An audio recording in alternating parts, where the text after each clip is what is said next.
For the first time since 2004, Randy Moss is back in Minnesota playing for the Vikings. And we welcome you to the Metrodome in Minneapolis for a matchup of 1-3 teams. Who would have thunk it at this point in the year? Alongside Troy Aikman and Pam Oliver, I'm Tom Brenneman. Each team at 1-3. How did Minnesota get here? Well, I think it's real simple with Minnesota. They just have not been very good on offense. And more importantly, Brett Favre has not been very good. But one of the reasons for that has been he's been without his #1 wide receiver from a year ago in Sidney Rice. That changed last week. They brought in Randy Moss, struggled in the first half against that team against the New York Jets. But in the second half, they played exceptionally well, and they're hopeful that the way they played last week will carry over into this game today. Dallas, meanwhile, a hard time to figure. They rank in the top 8 in both offense and defense, yet it's 1-3. Yeah, I think if you look at Dallas, it's hard to believe that they have only won one game because they've done a lot of things very well. But what has hurt them have been the penalties and the turnovers. They're going to try to correct that today in a hostile environment. Very difficult to do here in Minneapolis. It's not been a disciplined team at all so far on Wade Phillips' side. For more on that, here's Pam. Well, Tom, I went around and surveyed a number of Cowboys players and coaches, and they all pretty much said the same thing, that the week was ideal. Friday's practice was near perfect, extremely crisp. Jason Witten said, though, that Wade Phillips did a great job this week redirecting the team, but that poise in this very loud building will be #1 key for them. Pam, thank you very much. Take a look at our starting points. Dallas has not scored first in a game so far this season. That's the quickest way to get the crowd out of it. Well, that's what they would like to do. And when it says don't beat themselves, when you look at the games that they have lost, that's exactly what has happened. They've outgained their opponent. But as we know, that's not what leads to winning football games. You've got to protect the ball, and you've got to minimize the turnovers, and they're hoping tonight's the start. Dallas has won the toss, selected to receive, so we'll get a look at Tony Romo and the Cowboys offense to start it. Akwasi Owusu-Ansah from the 5. And he's dropped at the 18.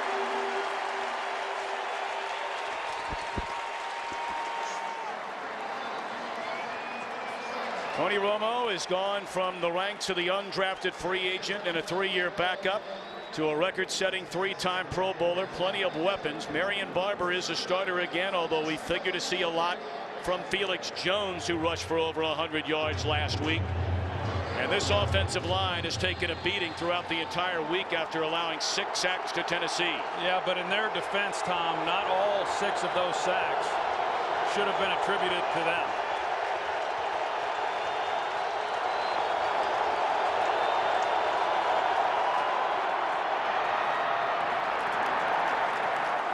Marion Barber on the first play from scrimmage. Barber grew up in this area. Wayzata, Minnesota High School, played collegiately at the University of Minnesota.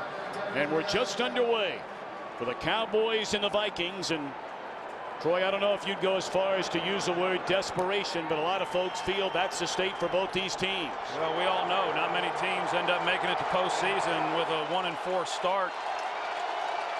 And there were high expectations for both of these clubs, as we well know, coming into the year. Barber appears to be a yard short of the first down. This is still a rock-solid Minnesota defense. The best front 4 perhaps in all of football. Pat Williams, Kevin Williams, Jared Allen, all Pro Bowlers. E.J. Henderson healthy again after ending the last 2 years with injuries. They're a little thin in the secondary. They lost Cedric Griffin to a season-ending knee injury on Monday night. 3rd and a yard.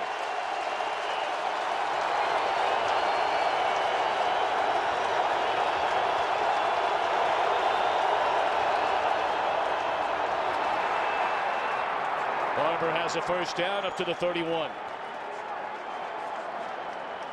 You talk about this Minnesota defense, Tom, and the secondary is very beat up, as we well know. Cedric Griffin out for the year. A starter at corner who missed the first 2 games, was just settling back into the position. And they've got some other young players. Asher Allen, number 21. It's going to be important as a result of that, with the weapons that Dallas has, that they are able to get pressure with their front.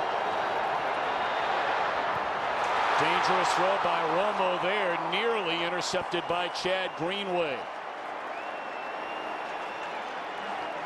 Well, that would have been a heck of a way to start this game for Minnesota, because they have not been very good creating takeaways. And that was a chance there for Chad Greenway. He just buzzed underneath that route, and not an easy play to make, but one he certainly could have. 2nd and 10.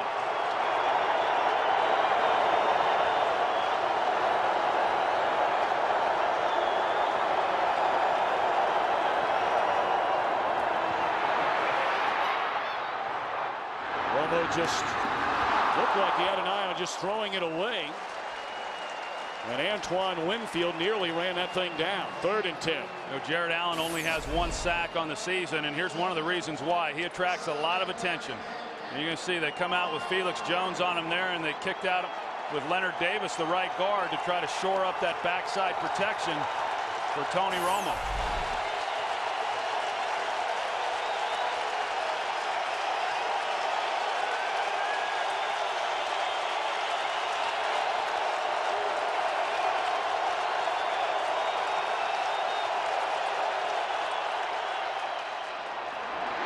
Screen set up to Miles Austin and read beautifully by the Minnesota defense. And again, it's Antoine Winfield in his 12th season and still playing quite well for the Vikings. He's an unbelievable player at 5'9", and you see him come out, and these are the types of things that he does. You see Andre Gerard, number 65, come out on the kick out, and Winfield is able to get underneath that and still get up and make a play. A very willing tackler, and has been throughout his career. Greg Camarillo watches the punt from McBriar's sail out of bounds. So Brett Favre and the Vikings will get it when we return.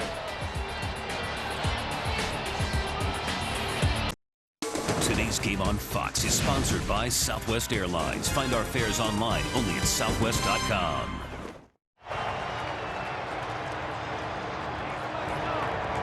First possession for Brett Favre and the Minnesota Vikings on offense. And their opening possession starts at the 28-yard line.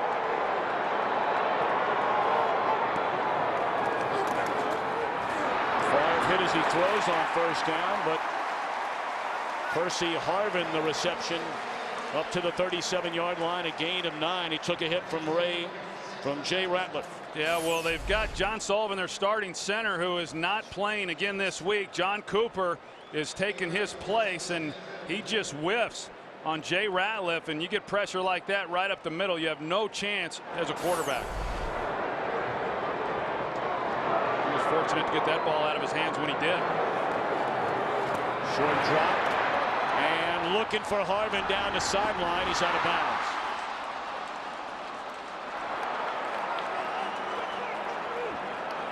So twice Favre has gone back to throw it, and twice he's taken a hit, that time from Keith Brooking. Yeah, you can see Keith Brooking, the linebacker. He's in coverage on Adrian Peterson, and as soon as he sees Adrian Peterson stay in to protect, it frees him up then to come on the blitz, and he gets a free run on Brett Favre. 2 big hits on the first 2 plays of the game.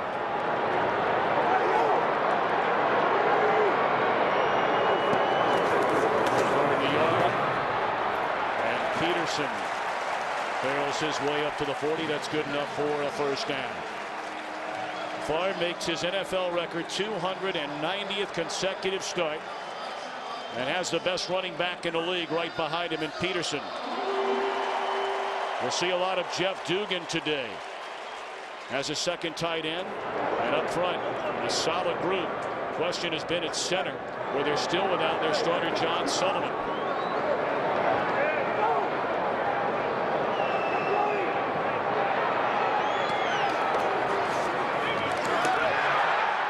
Peterson dropped for a 3-yard loss by Brady James. Let's check in for the first time back in Los Angeles with Curt Menefee.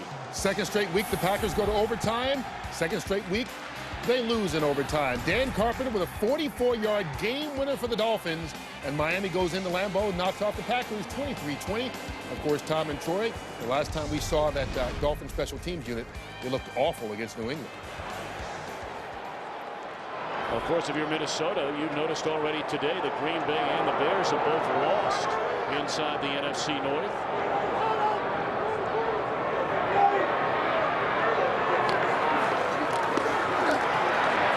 2nd and 12 and finds Moss for the first time today.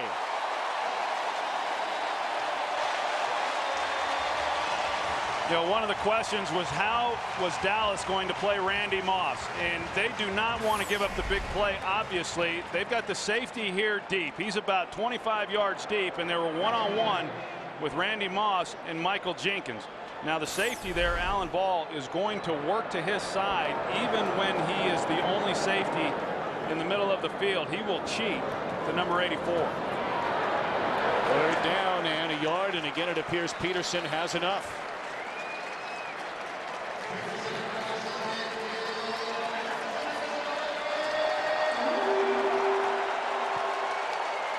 Nice first down. Sorry, Tom. That was a nice first down right there for Minnesota, considering on first down they took the loss on that running play. Going to look at the Dallas defense. They play into 3-4. Mike Jenkins coming off a sluggish start last week against Tennessee. Alan Ball is playing with an injured shoulder. We'll keep an eye on him. And for the first time this year, it looks as though Adrian Peterson has fumbled the football. Now the question is, who recovered? Of course, that has plagued Peterson through his career. 20 fumbles, losing 13 since coming into the league, and this is a turnover. Well, I'm not sure Adrian Peterson ever really had it in his possession.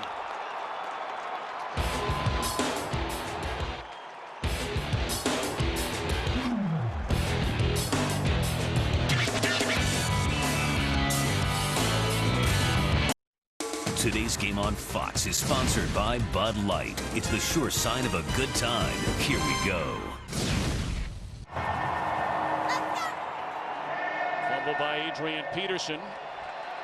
Gives Dallas the football to Minnesota 48. First big play of this game. And that was just a gift by Adrian Peterson. I'm not sure what happened there. The ball was put in the right spot, and he just acted as if he wasn't aware it was going to be a handoff.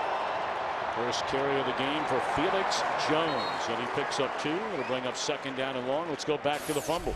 Yeah, you see Brett Favre as he drops back, and he gives them the ball nicely right there in his stomach, and Adrian's hands were just never in a position to receive the ball.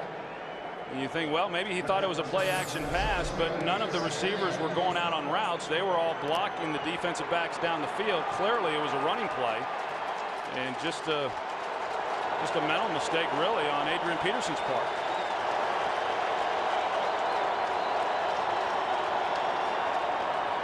Second and 8. They set up the screen to Felix Jones, and he has a first down. Run out at the 35. Well, Jones got a career-high 19 touches last week and rushed for 109 yards. You know, coming into this season, the big concern along the offensive line for the Dallas Cowboys was how would Doug Free play at left tackle, and he's been the least of their worries. He's probably been their most consistent performer.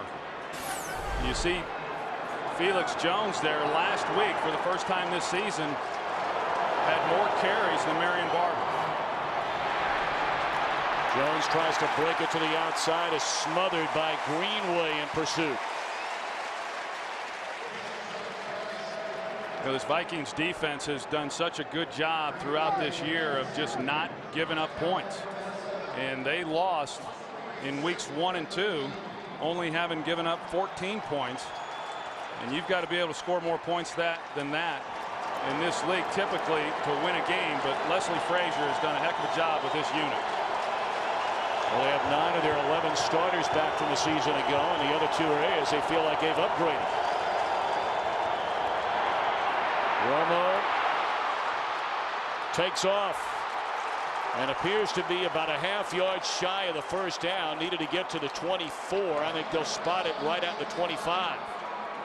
Last year's playoff game against these two teams, Ray Edwards had a monster game with 3 sacks. He goes right through Mark Colombo, and it gets the pressure then on Tony Romo. And the reason there was so much room, you're going to see E.J. Henderson, the middle linebacker, he turns and runs, and that's what opens up the middle for Tony Romo to get the kind of yardage he got. Marion Barber, a perfect 5 for 5 on 3rd and a yard. You got to believe he'll get it again. He does. And gets another first down. That's been money in the bank for Dallas on 3rd and short. With Dallas right there, they did a little bit like what Minnesota did prior to the fumble. They lost yardage on a first down run, but yet they're able to come back and pick up the first down. Minnesota has been excellent defensively on third down this year. Wade Phillips has won division titles twice in his first 3 years, but every season is seemingly under pressure. As head coach of the Cowboys, they lay it off to Barber.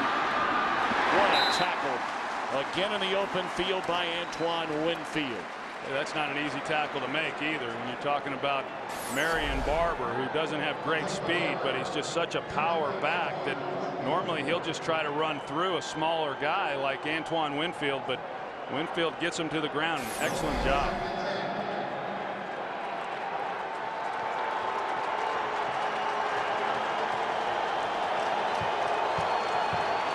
Play selection going against the grain for this Dallas offense so far this season.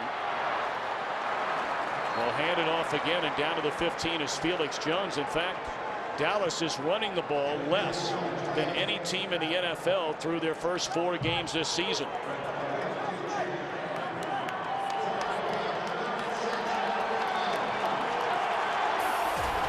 Jason Garrett, we talked to him about that yesterday, and he said they would like to run it more often. Well, and they have here in the early going.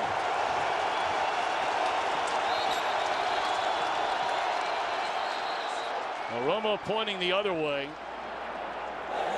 First charge timeout, Minnesota. The timeout was called along the sideline before the snap. Dallas knocking on the door, a big third down upcoming. Today's game on Fox is sponsored by Jeep, by Rogue Skyline. On November 12th, our first encounter will be our last stand. And by FedEx. We understand you need a winning game plan. FedEx. Third down and 6 for the Cowboys. We're in the opening quarter, 5:06 to play. And Dallas at the Minnesota 15-yard line.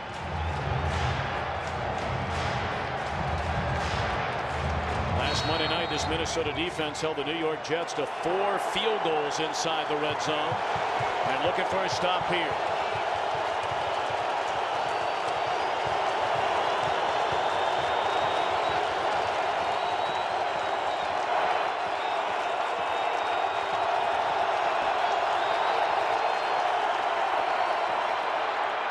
Romo gets it away, and that's a touchdown to Roy Williams.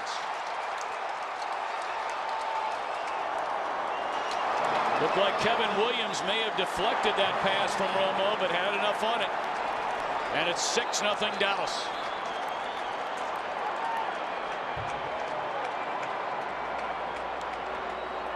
The flag is down on the field in the end zone.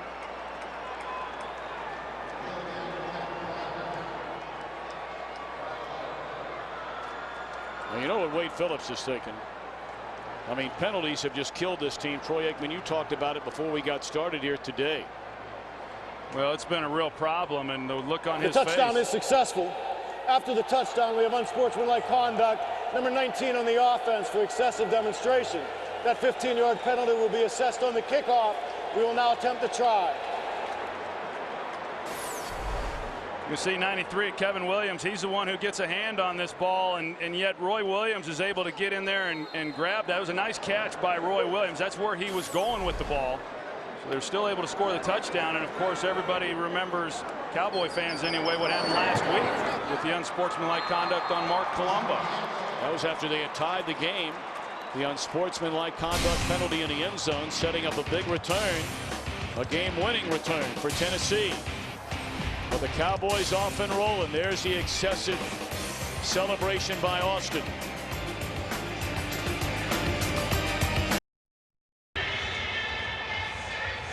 Well, after the fumble by Adrian Peterson, Dallas goes 48 yards in 8 plays on a 15-yard touchdown pass. Romo to Roy Williams. Well, Williams looks like a different player so far this year. Well, he has really come on in the last couple of weeks. He's averaged over 100 yards receiving coming into this game over the last 2 games. But the biggest thing is that he's just caught the ball. That was not an easy catch there, but he has caught the ball almost 80% of the time when Romo has targeted him in the first 2 games. That'll be another penalty, having to kick off following the excessive celebration from the 15-yard line. And we asked, why are the Dallas Cowboys 1-3? If you look at all the other statistics out there. Free kick out of bounds on the kicking team. The ball will be placed at the 45-yard line. First down, Minnesota. Timeout. You look inside a lot of the stats, but things like this, penalties, have just made Wade Phillips shake his head all year.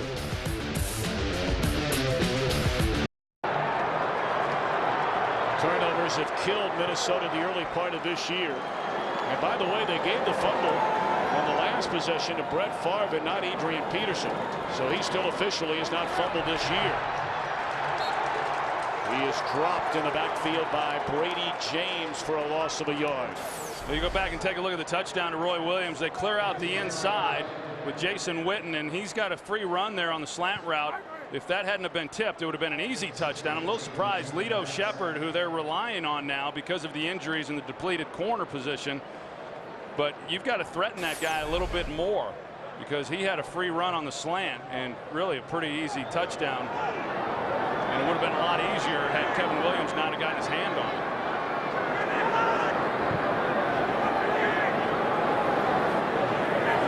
Second down and 11, a high snap. And Favre with a fastball finds Kleinsasser down to the 40-yard line. Should be noted, Nafahu Tahi is not active for the first time all year. And we saw in practice on Friday, they used a lot of Kleinsasser and number 83 Jeff Dugan as a second and third tight end. And I think the reason for that is because of this down right here. You know, go back to last week's loss to the New York Jets, and they did not do a very good job picking up the blitzers on third down, and Tahi missed a couple of those. They're trying to shore that up. They missed Chester Taylor, who was their third down specialist the last couple of seasons. Albert Young is checked into the game for the first time. Blitz coming. And down goes Favre at the 49-yard line. Sensabaugh there to meet him. Well, we just talked about the third down back situation, and Albert Young, 34, he comes in, and you're going to see Gerald Sensabaugh come through, and Albert Young doesn't pick up anybody. He goes out in the route. They showed blitz from the start of the snap. Dallas did, that they were going to bring pressure, and yet Albert Young never saw it and never helped out. So after getting great field position following the kickoff from the 15 and the kickoff out of bounds, Minnesota loses yards.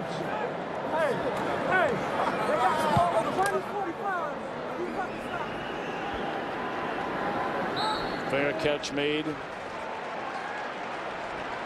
by Owusu Asan, and Dallas will get it at the 16-yard line. Let's check in back in Los Angeles once again with Kurt Menefee. Ravens and Patriots went to overtime tied at 20 with 2 minutes left in OT. Steven Gostkowski from 35 yards out. New England gets the victory 23-20 in OT. Patriots now 4-1. Tom and Troy. All right, Kurt, thank you very much. Troy, you and I will be in New England 2 weeks from today when the Vikings take on Tom Brady and the Patriots. We'll set him up the return of Randy Moss back to New England less than 3 weeks after he was traded away. Felix Jones picks up a yard, 2nd and 9. Well, it's pretty obvious here in the early going what Dallas wanted to do, and it's a lot like what they wanted to do last year in that playoff game, and that is not have to rely too much on having to throw the ball, because they've got to be able to slow down this pass rush of the Minnesota Vikings, and to neutralize that, you can do it effectively if you're able to run the ball, even though Minnesota historically has been one of the best against the run. Drop it off to Felix Jones, and Winfield initially slows him down. Ben Lieber finishes him off up to the 23-yard line. It'll bring up 3rd down for Dallas.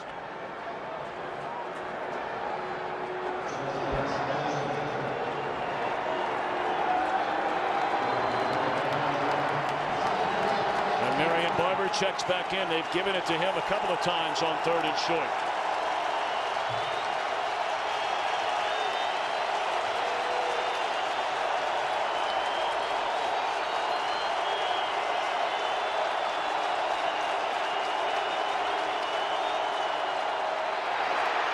in the air, and it's intercepted by Henderson. And he's to the 15. Tom, I'm not sure if Doug Free, the left tackle, just wasn't aware the ball was snapped, or they snapped it early, because he never got out of his stance. You're going to see him here at left tackle. He's still sitting there. And Jared Allen had a free run at Tony Romo. So Romo had to get rid of that ball much sooner than what he had wanted, and it hit one of the defensive linemen right there in the helmet. And another tip ball, and E.J. Henderson comes down with the interception to give the Vikings a short field. But that's the problem, that playing on the road, particularly here in Minnesota, it's what it does for you.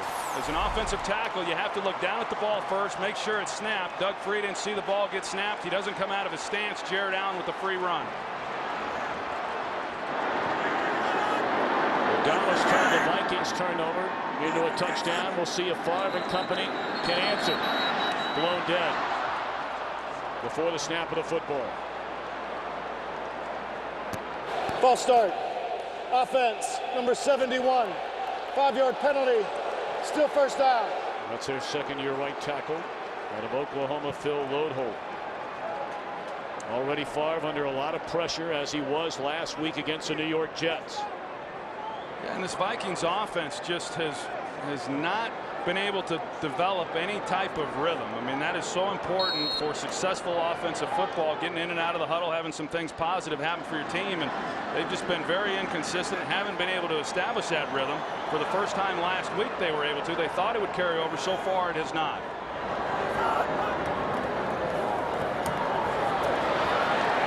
Brady James right there to meet Adrian Peterson after maybe a gain of a yard.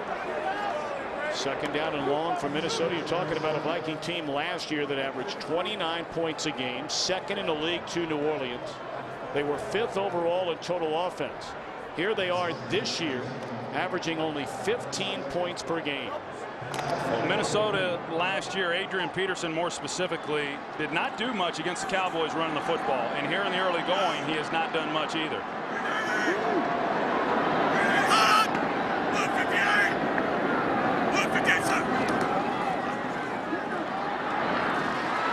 Percy Harvin, and a second-year receiver out of the University of Florida, takes it down to the 10-yard line.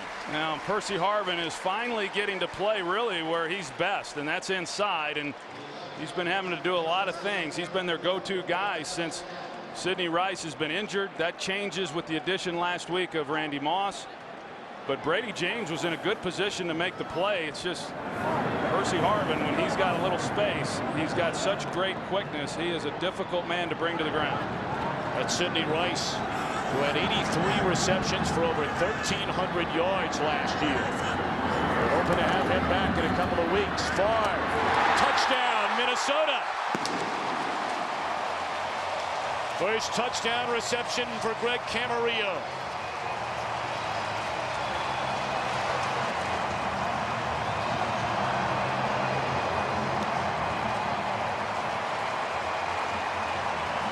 Nice route there by Greg Camarillo. You're going to see him come out, and then he just runs a crossing route. He gets Orlando Scandrick overplaying it as if he was going to go to the flat.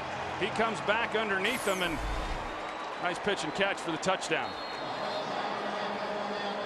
Traded for Camarillo late. Had a pretty good year last year for Miami. Caught 50 passes. Going after by Ryan Longwell. Each team with a turnover. Each team takes that into the end zone.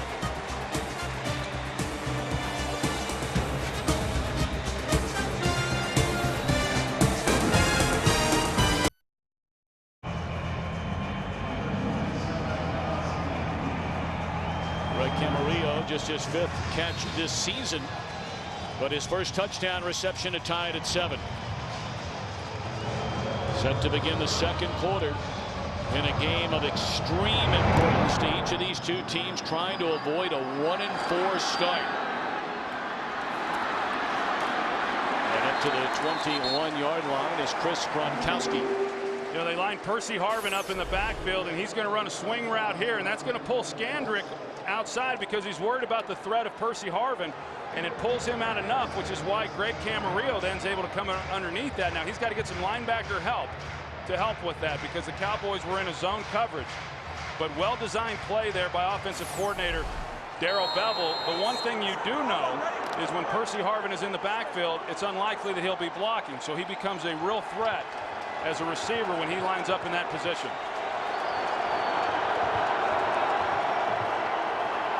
Well, we're thrown on first down and again finds Felix Jones, who spins away from Lieber and is dropped over the 28-yard line.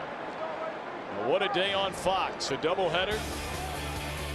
And then coming up tonight, we shift gears to the National League Championship Series. Jonathan Sanchez, the left-hander, will start it for the Giants. Up a game against Roy Oswalt and the Phillies. That's right after football in high definition, only on Fox. Cody Ross spent most of the year with the Florida Marlins. Came over on a pickup for the Giants and had 2 home runs off Roy Halladay in a Game 1 win. Felix Jones about a half-yard short. It'll bring up third down and maybe less than 1 for Dallas. And you see Felix Jones there running between the tackles, and there's this misconception that Felix Jones is just primarily an edge runner, and that is true. They want to get him the ball in space, let him use his speed and his quickness, but a much tougher inside runner than what he's credited for.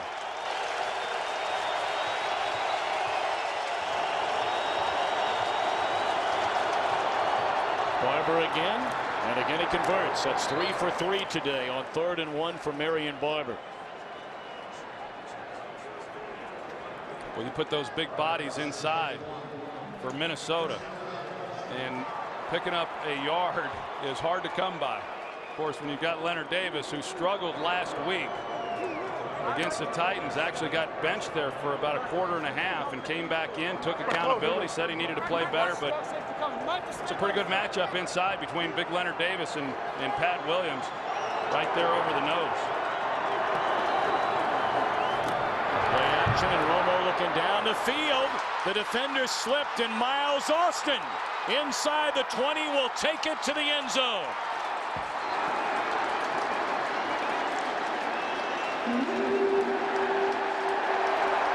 And a flag all the way back at the line of scrimmage on the far side of the field.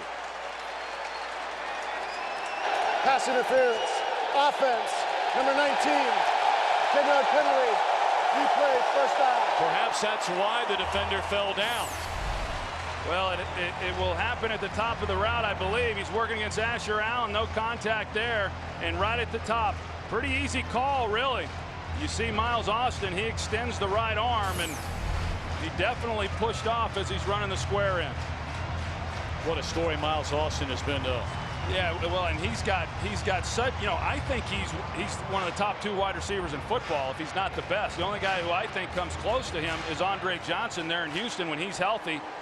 And having said that, Miles Austin doesn't have to use that kind of technique to get open. He's got great speed, great quickness, and he had Asher Allen beat without having to use the right arm to push off. So a 68-yard touchdown strike negated by the penalty. The screen to Felix Jones, and a nice play made by Asher Allen. Jared Allen said he went back and really studied himself critically this week on technique and some of the things that he could do better, and that's one of them right there. He thought he was getting up the field just too much, and it was causing him to get to the quarterback just a half a step slow. Now he still doesn't get there for the sack, but you can see him trying to scrape right off the shoulder there of Doug Free at the left tackle position. 2nd and 18.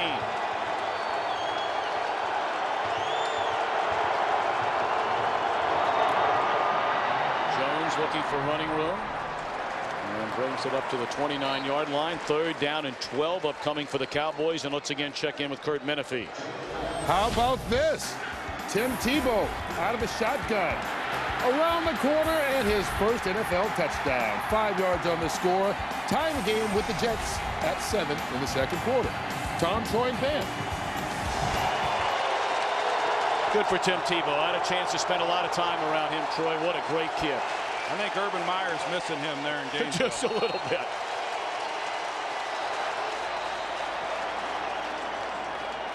Illegal substitution offense. 5-yard penalty. Replay 3rd down. It's already the third penalty against Dallas, the second one on this drive.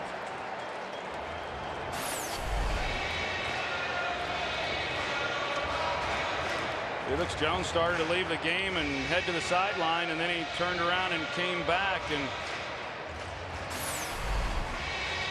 boy, there's no reason, no excuse for those types of penalties. They happen, but when you're a team who's had so many penalties, going back to week 1, their loss against the Washington Redskins because of a holding penalty to end the game on Alex Barron, and it has not let up. Third and forever. They need to get to the 42.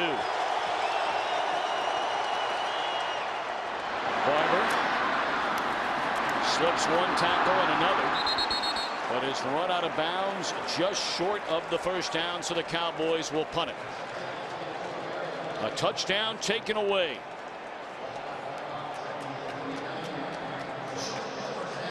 Well, you think back to a year ago, Troy, getting back to Miles Austin, a rookie free agent, was used primarily as a special teams player, then gets his first start last year about this time in Kansas City, sets a club record 250 receiving yards, and next week 171, and no one has put up the numbers since then in the 16 games over a full year that Miles Austin has. I mean, the strides that he took from when he first came into this league as a free agent, I mean, are really remarkable. And now we'll have a stoppage in play again. Another Dallas penalty.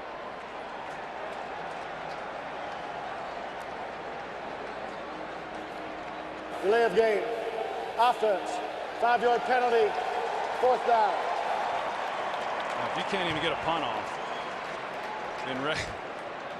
Wow, you see Jody Camillus, and he is beside himself right now. He's the special teams coordinator.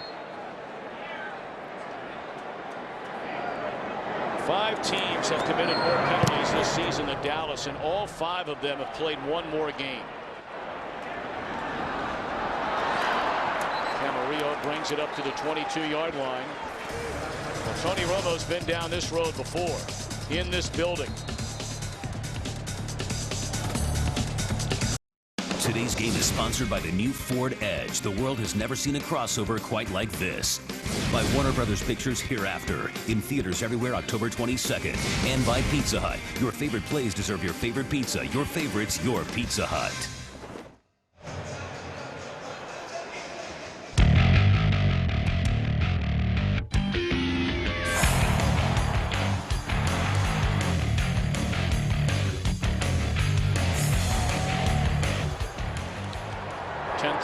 Until halftime, a 7-7 game. Minnesota with a football from its own 21-yard line, and the first big run today, although a flag is down on the carry by Adrian Peterson. We'll see if it's coming back. Peterson averaging 120 rushing yards per game. Defense number 94 lined up in the neutral zone. The penalty is declined. The result of the play, first down. That's DeMarcus Ware. And even though they won't be charged with a penalty because it was declined by Minnesota, Troy, here we go again. It's 4 penalties. One of them takes away a Dallas touchdown. Well, we talked about it coming in, Tom, that this is not an easy place to play, especially when you're trying to minimize the penalties like Dallas has had throughout the season. But those are typically, you know, isolated to false starts. But these penalties Dallas has had have been ridiculous. Peterson up to the 44-yard line. A very quiet opening quarter for Peterson. For Brett Favre, a pretty good start. 5 out of 6, 45 yards, and a touchdown pass to Camarillo. Well, and we were at the practice on Friday, and I know that the elbow was a concern all week long. It was heavily discussed amongst the media. Tendonitis in his throwing elbow. And I tell you, if his elbow was bothering him on Friday, I'd hate to see how good he'd look if it wasn't, because he threw the ball about as well as anything I'd seen.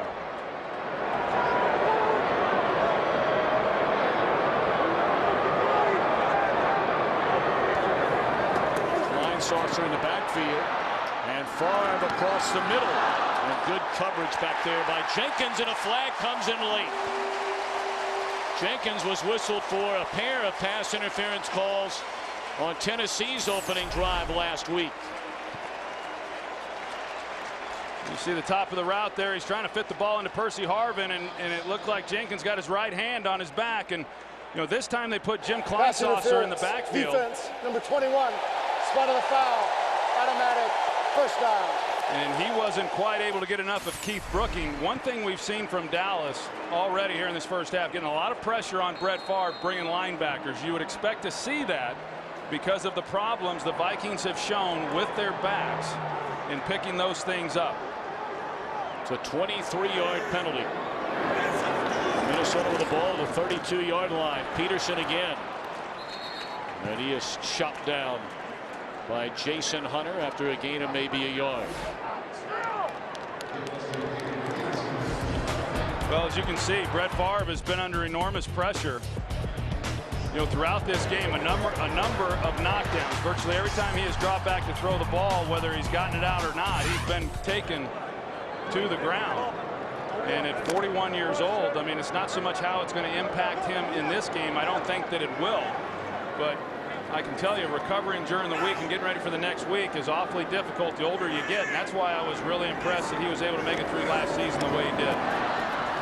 Good kick to Harvin, who escapes the initial reach by Terrence Newman. You know, to follow up on that, of course, it's taken for granted that Brett Favre is going to play every week because he has. And at 40 last season, obviously, you know, maybe the best year of his career. But what I was most impressed with at his age was the fact that he was able to continue that streak. And he has talked this week that if the elbow continues to bother him, he may have to take some games off. I have a hard time believing that he's not going to be on the field because of tendonitis in his elbow, based on everything he's been through throughout his career.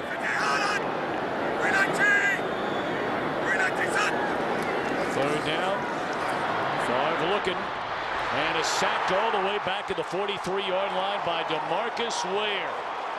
That's his 6th sack in the last 2.5 games, and Favre is slow to get up. They run a little twist there on that backside of Brett Favre, and you're going to see it. They got Stephen Bowen who pushes up, and then DeMarcus Ware comes underneath. Now, Favre was trying to make a little bit too much happen there on that play. He was outside the tackle box, could have gotten rid of it, and then they could have attempted a field goal. But by Favre trying to keep a play alive, he takes a sack, and now they've got a punt. Owusu Ansah stands in his own 10. And Chris Kluwe punts it to the 12. Favre has been under pressure all day long, taken down here by Ware. We remain tied at 7 in Minneapolis.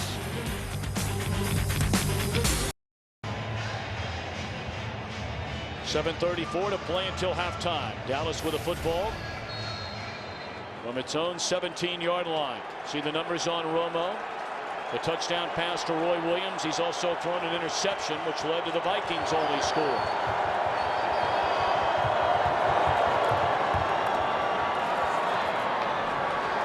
Felix Jones met by Kevin Williams on a first down carry. Well, we saw the numbers there by Tony Romo, and what is important for Dallas offensively in this game is being productive on first down. And Tony talked about it yesterday and said that even if I'm going to get a 4-yard completion on first down, I've got to be willing to take that. I've got to stay ahead of the chains because they are so good defensively on third down. So what we've seen from Dallas, Tony has been good on first down completing passes. They've run the ball as they did right there with Felix Jones, positive yardage. And then on third down, they've been very good here in the early going.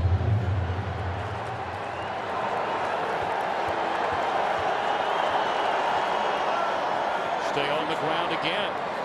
And it's Williams very close to another first down. Are we watching the official changing of the guard in Dallas, even though Marion Barber is still listed as a starter? The first 100-yard regular season rushing game for Felix Jones last week in a loss to Tennessee. Second most carries last week in that game of his career. 15 rushing attempts. The most he's ever had was 16 rushing attempts, and that was last year in the postseason game against the Philadelphia Eagles. And he's definitely a guy that they want to see with the ball in his hands. But Marion Barber is such a great leader for this team that they don't want to lose him either. You know, he's a guy who's very well respected within that locker room. And you figure to see Barber getting the football here on 3rd and inches. Marion Barber's a little bit like Mark Colombo, their right tackle, that sometimes even what they contribute on the field, you can't undervalue what they mean to their teams. I think that both of those players do a lot within that locker room, and they really bring some toughness to that offensive huddle. Well, 3 times on 3rd and a yard, they've given it to Barber, and he's converted all 3. Do they do it again?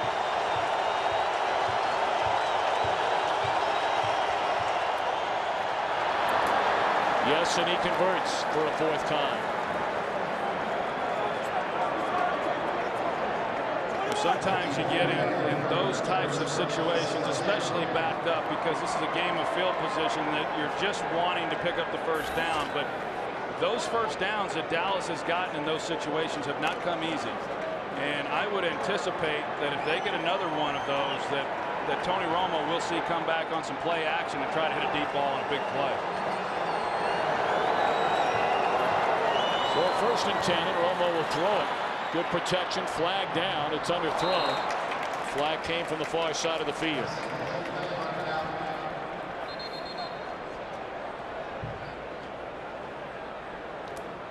Before the snap of the ball, we have a false start. 82 of the offense. It's a 5-yard penalty. First out. That's the first time in nearly an entire half we've called the name of Jason Witten. Yeah, and he wishes you hadn't called it just now. He's lined up at the tight end spot right here on the end of the line. And I know what you're referring to as far as the ball being thrown in his direction. There was a time where he was the most targeted guy when Romo was throwing the ball, but that's been kind of handed off to Miles Austin. Please, thank you. And especially against Minnesota. The last 2 games that Witten has played against the Vikings, he's had 10 or more receptions in a game. Well, he's an exceptional player, and he can really do it all. I think he's the most complete tight end in football. And of course, last week he passed Kellen Winslow for the 4th most receptions all time by a tight end. Well, there's Witten. And a big gain for Jason Witten. The flag comes in at the 35-yard line. And this one might be coming back. If it is, it would be already the 7th Dallas penalty of the game. It looked like it might have been a push in the back by Martellus Bennett. At least that's where the flag was thrown. But that screen pass was set up beautifully.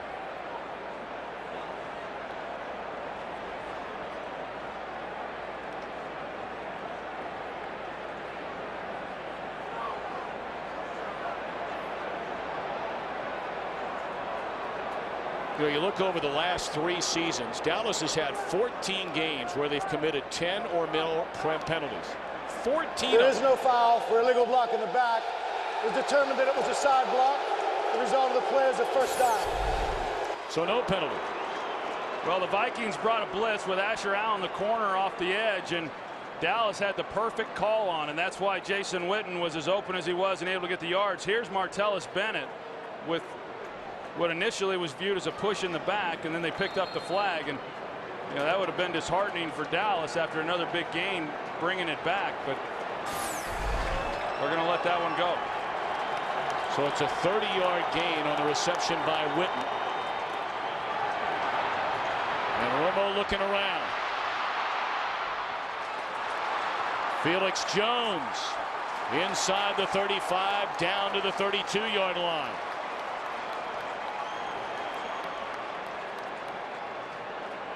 You keep a play alive like what Tony Romo was able to do there. It's hard on those defensive players. They're immediately just bailing out and trying to get deep. Miles Austin was deep, but it opened up a lot of area then for Felix Jones. Good job by Tony Romo knowing where he was and getting it into his hands. And much like last week against Tennessee, Felix Jones piling up the yards, whether it be on the ground or out of the backfield catching passes.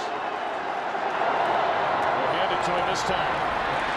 And he's dropped behind the line of scrimmage by Kevin Williams, one of the most dominant defensive linemen in the game over the past 8 years. Boy, he really is. I mean, he has had a heck of a career coming out of Oklahoma State, and I know in talking with Dallas offensive line coach Hudson Houck, he was the guy that they were most concerned about coming into this game, because an interior guy rarely do you find someone with the kind of speed and quickness that Kevin Williams possesses, and he can beat a guy awfully quick. And once that happens, you have no chance, whereas off the edge, a quarterback can step up. Gronkowski out of the backfield, and that'll be a pickup of close to 4, and a very important third down coming up for Dallas. 7-7 game. We're under 4 minutes to play until halftime, and you can't say it enough. Each team at 1-3. Somebody's going home 1-4, and that's a long road back. Yes, it is, and depending on what happens here on third down, their place kicker, David Beeler, has struggled, and his average field goal attempt this year has been about 40 yards. And he may be attempting another one about this area if they don't get many more yards or don't pick up this first down on this play.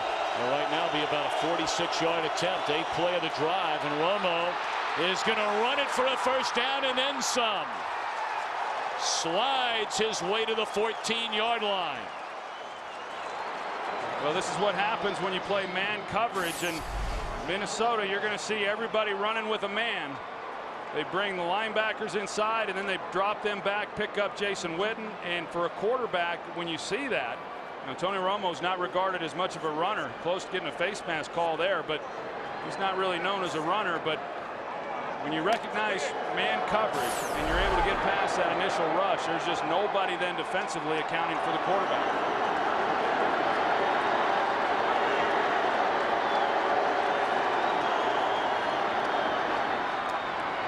Gronkowski again wrapped up after a gain of 6 on first down by Winfield. Gronkowski inactive with a strained groin last week. Signed as a free agent out of the University of Arizona. So a couple of receptions for him, and that takes us down to the 2-minute warning. A 7-7 game in Minnesota.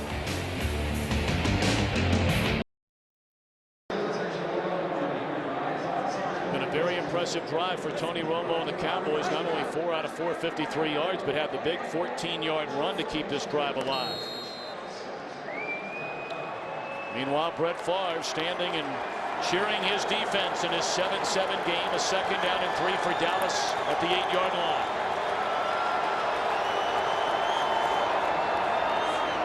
Marion Barber trying to break it to the outside and tripped up by Greenway. It brings up 3rd down and a couple for the Cowboys. Well, this is a heck of a drive right here by the Dallas Cowboys, and they've done it, really being balanced, something that we've not seen a lot from them. In fact, very little throughout the early going of this season. But they have definitely committed themselves here in the first half to trying to get the running game going to at least slow down the pass rush if they weren't able to get yards on the ground.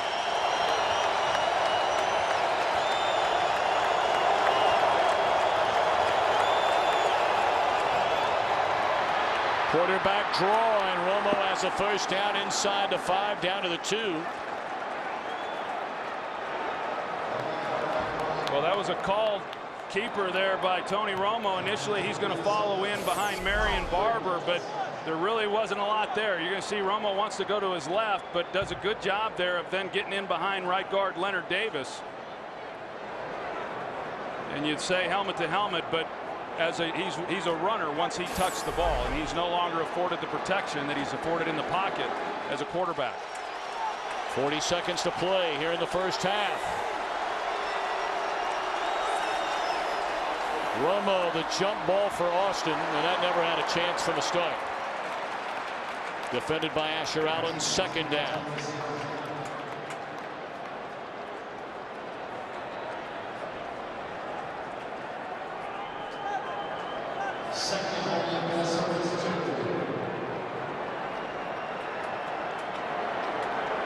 Thirteenth play of the drive upcoming.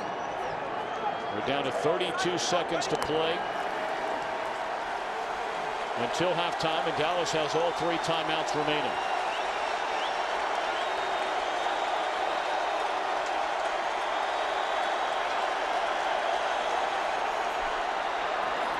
Touchdown again to Roy Williams. And the Cowboys have their 2nd lead of the afternoon. Well, that's just a great throw right there by Tony Romo, and an excellent job by Roy Williams being able to pick that one up. You're going to see it was a little congested in that area. Roy Williams again on the slant route. That ball had a little hum baby on it too, and just a well-placed ball by Tony Romo, and it goes back to Roy Williams. He has really done a heck of a job here in now the last 2.5 ball games. A polarizing figure. Of course, high expectations with the trade, but he's playing well right now. Point after is good. Second time Romo has found Williams in the end zone, and the second time the Cowboys have a 7-point lead.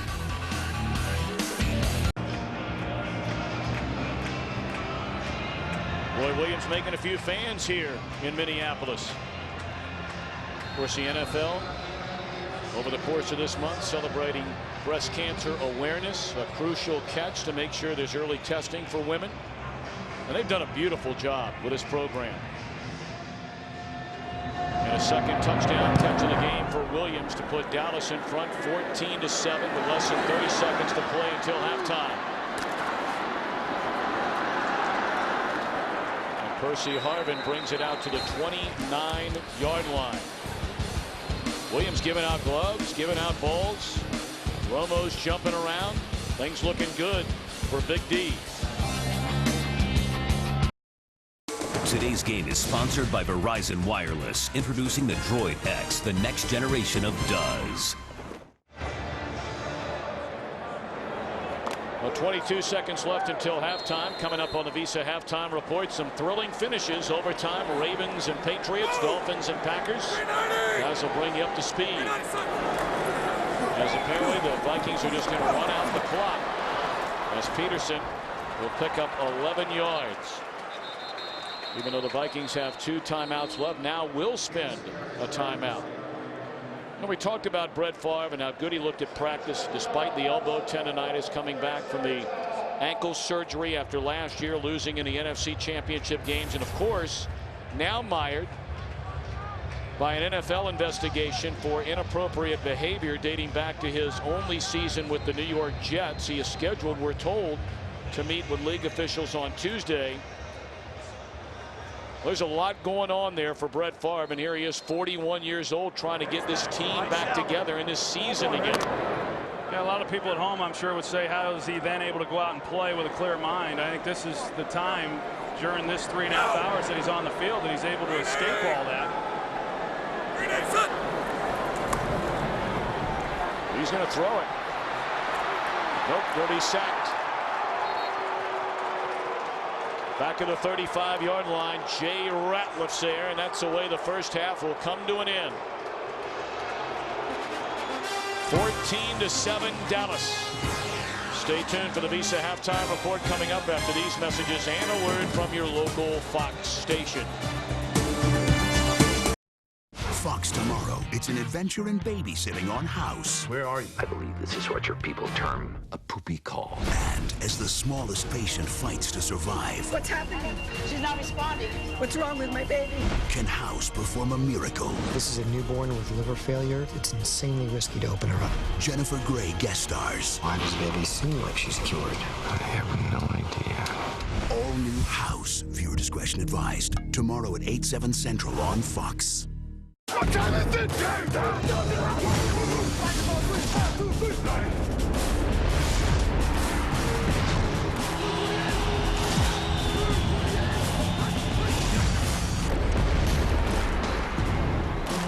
Five teams going back to 1990 have started a season at 1-4, and only 5 of them have found a way to get into the playoffs since they went to the current 12-team format. Tom Brenneman, Troy Aikman, Pam Oliver back here in Minnesota.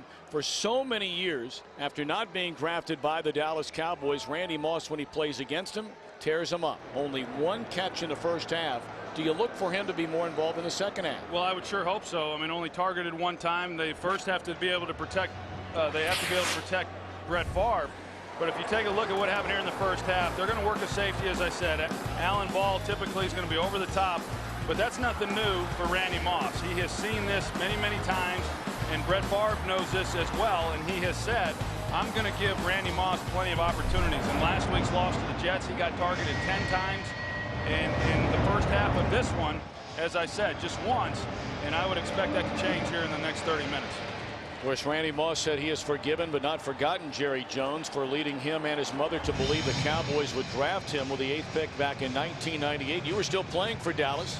They were concerned about character issues with Randy Moss, so they chose Greg Ellis instead. Well, we played against Randy his rookie season there in Dallas on Thanksgiving. He had only 3 receptions in that game, but all 3 went for touchdowns and over 100 yards receiving. So you're right. He has had some big games against the Cowboys, but so far in this one, not what he had expected in his homecoming back to Minneapolis. Percy Harvin into the open field. No one will catch Harvin. And what a way to start the second half for Minnesota.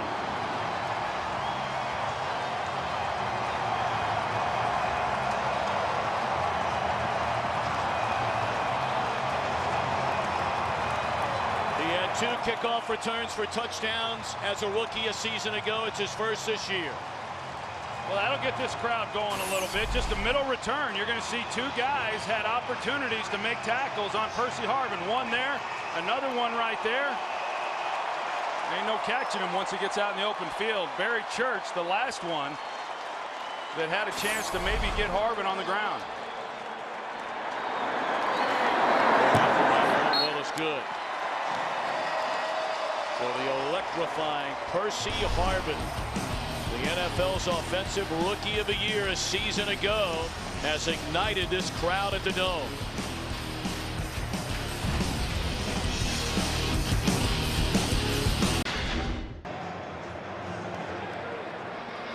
Well, 14-14, just seconds into this second half in Minneapolis.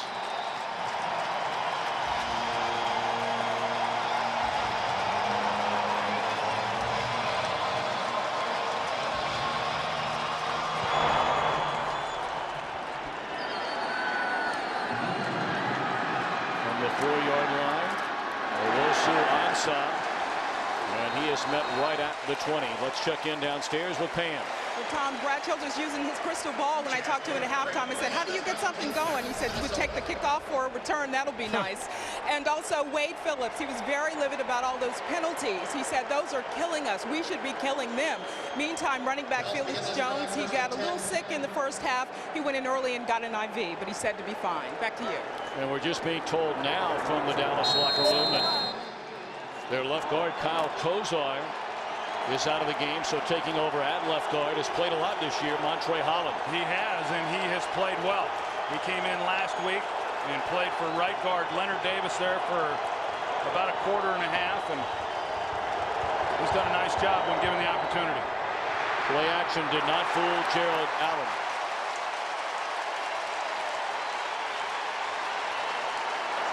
Let's take a look at some of the numbers from the first half. And really, Dallas does what it does to everybody. They pile up the yards. They manage 14 points. Penalties did hurt him, but a lot of pressure on Brett Favre. Well, yeah, that's right. And the penalties, there's no doubt it affected them. But I thought overall they were able to do some nice things. Most importantly, offensively, creating some balance and sticking with the running game. You take Romo's runs out of the first half, and that rushing total looks far different, but they stuck with it. Jones, bang, got a bounce by Henderson and Lieber. You know, Tom, I don't know about you, but I can't recall, and we're early in the season, but I can't recall so many games in the National Football League through the first 4 or 5 games being affected so dramatically by special teams play and the kicking game. And not that that unit is not important, it always is, but man, it has really cost a lot of teams.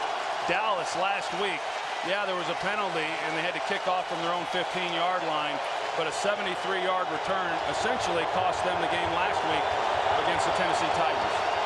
Talk to your old buddy Norv Turner about special teams. Yeah, no kidding. Set up a screen to Marion Barber. That's a really nice open field tackle yet again by Antoine Winfield, and Dallas will punt. You know, Dallas had done a nice job there in that first half of kind of taking this crowd out of the game. And maybe the offensive play by the Vikings did that for them. But right now this crowd's getting back into it, and after the return by Percy Harvin for a touchdown, an outstanding defensive series there by Minnesota.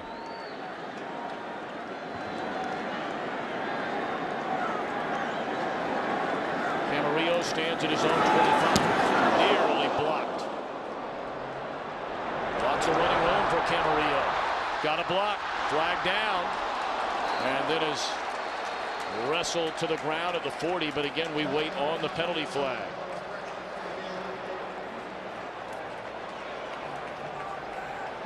Jesse Holley coming up to make the stop. That's a fellow who had a chance from your old partner Michael Irvin, your old running mate when he had that reality show. The return, holding, return team number 41, 10-yard penalty, first down Minnesota, timeout.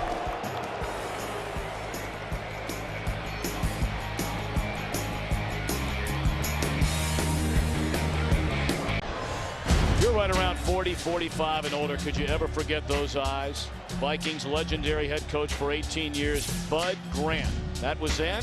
This is now.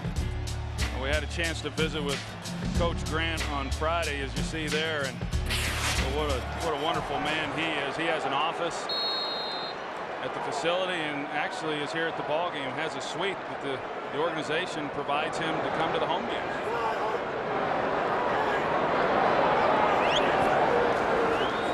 On first down, and there's Randy Moss. You thought they might target him more frequently in this second half. Their first play from scrimmage, a completion to Moss. Boy, Bud Grant still looks great. He goes fishing every day, an avid outdoorsman, and what a delightful man.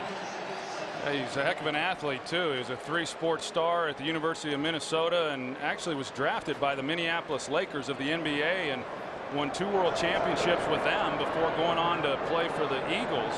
One year he led the team in sacks. The next year he moved to wide receiver and was second in the league in total yards receiving. I don't know many that can do that today. No. 5 again to Randy Moss, and that's a first down. 1 catch in the first half. 2 plays from scrimmage in the second half and 2 Moss catches. Well, you see the respect that he's going to get. Michael Jenkins is bailing out. They're trying to, they call that a buzz technique with Keith Brooking in order to provide basically a double team on Randy Moss. Michael Jenkins stays deep. Brooking comes underneath. But even with double coverage, this is a guy who can get down the field, and they want to utilize that. These throws they're hitting him on right now are not what they have in mind. They'd like to take advantage of his big play ability. Peterson picks up 3 on a first down carry, stopped by Sensabaugh. I thought it was interesting last week in that game against the Jets, after talking to both Brett Favre and Randy Moss this week, that the touchdown catch that he had against the Jets, the first touchdown, that wasn't even a design play. He just basically told Favre when they came out of the huddle, I'm going deep. And Favre didn't really know what exactly that meant. If it was a deep post or a go route or what. And Favre just dropped back and heaved it. And it was a pretty good play. I think they ought to call that one up a few more times. Favre fakes one way, back to Moss the other way. And Favre is still down. Hit by Igor Olshansky. He has taken a lot of hits in this game. You're going to see Igor Olshansky right there. And Steve Hutchinson thinks he's in a pretty good position. Didn't anticipate that Favre would be so shallow within the pocket. And he got a pretty good lick on him, but a well-thrown ball right there. He had safety help over the top, but that's that little void in the zone to where you can get the ball in there if you make the perfect throw, as Favre did.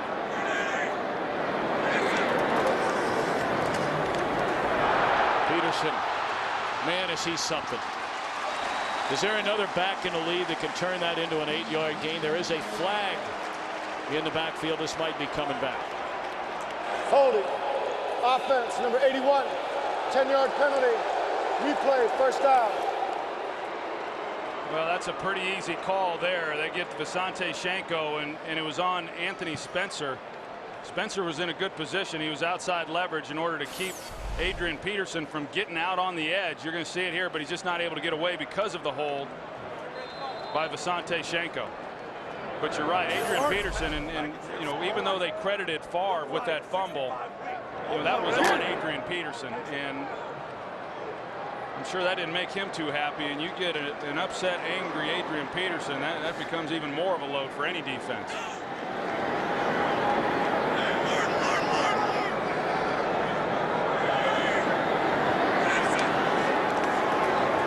Short drop, good throw.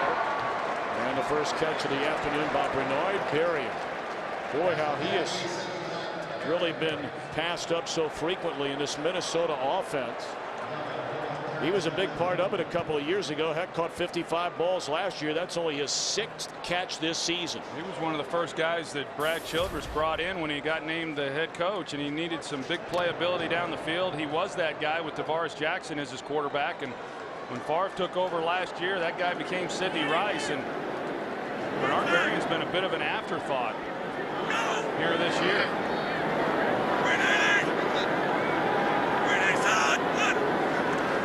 Blitz coming. Favre gets it away. Outstanding read there by Sensabaugh.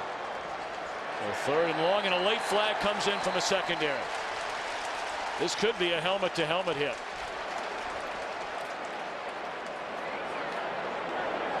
It might be on Bernard Berrian. Looked like he might have come in late at the end of that play and taken a shot on somebody.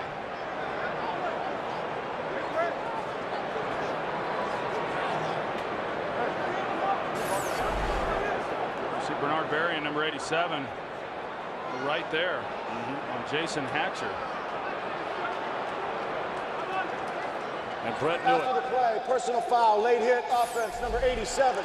15-yard penalty, 3rd down.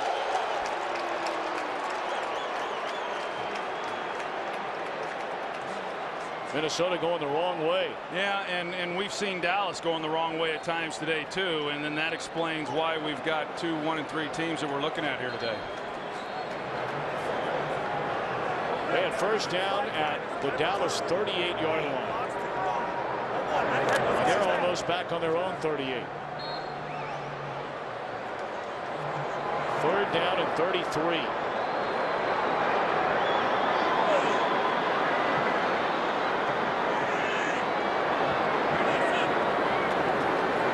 Just handed off to Peterson and punted away. Well, crowd booing, but you got to wonder what in the world they're booing about. Favre's getting hammered back there, and on 3rd and 33, he was the happiest guy in the joint. They decided to hand it off. Well, that's one of the privileges of being a fan. You know, you're right. You get to second guess, and it's all based on result. But I like the call because, as you just said, Favre has taken some pretty good hits here in this ball game, and you know, 3rd and long against some of these pass rushers, there's no point. The odds that you're going to do anything with that are pretty slim.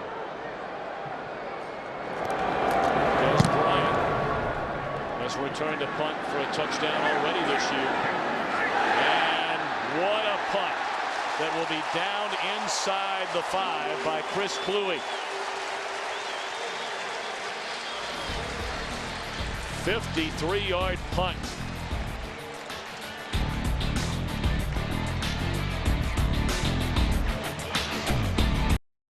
Today's game on Fox is sponsored by Sprint, the Now Network.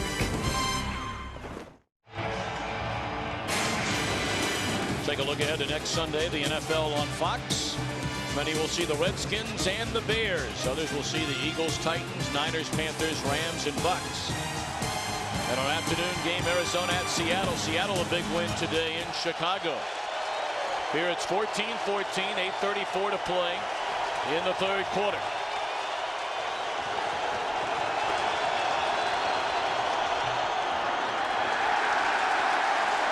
Felix Jones met at the line of scrimmage by E.J. Henderson and Madieu Williams. Minnesota having a healthy E.J. Henderson again at middle linebacker. He was their leading tackler in each of his first 3 seasons and has had season-ending injuries in each of the last 2. Yeah, they didn't even expect that he would be able to play this early in the season, and he surprised everybody by that. And then even more importantly, he has played well here in the early going.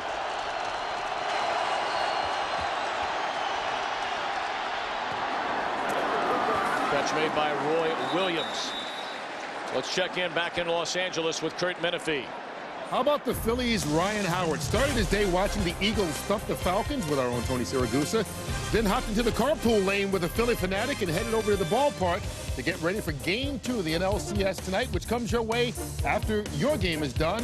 And we are done with the OT right here on Fox. Tom, Troy, and Pam. Looking forward. Offense number 65. Half the distance to the goal. Replay, second down. Andre Gerard, their four-time Pro Bowl center, who injured his knee very late this week in practice. They weren't sure about his availability. Yeah, you know, it's an interesting because of where they're at on the field. They didn't get much out of that penalty, that being the Minnesota Vikings. They were going to be faced with third down. The Cowboys were. The Vikings elect to take the penalty, back them up a little bit, but gives Dallas 2 more chances to pick up that first.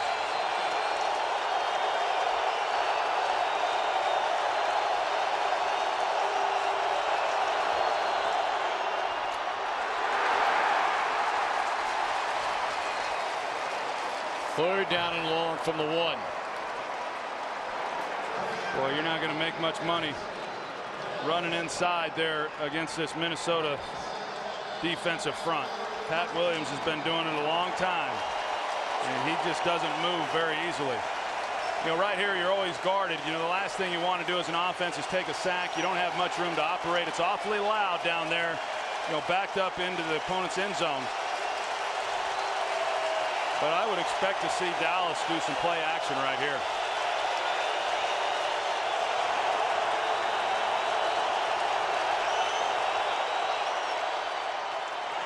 Barber picks up a couple of yards, and now Matt McBriar is going to punt from his own end zone. Yeah, not any room for him. I mean, he's going to have to adjust his depth from where he normally takes the snap to punt. And Minnesota should get excellent field position off of this. Closing in on 6:15 to play in the third quarter. We're tied at 14. The winner improves to 2-3. The losers in big trouble at 1-4. Camarillo from the 43 crosses midfield.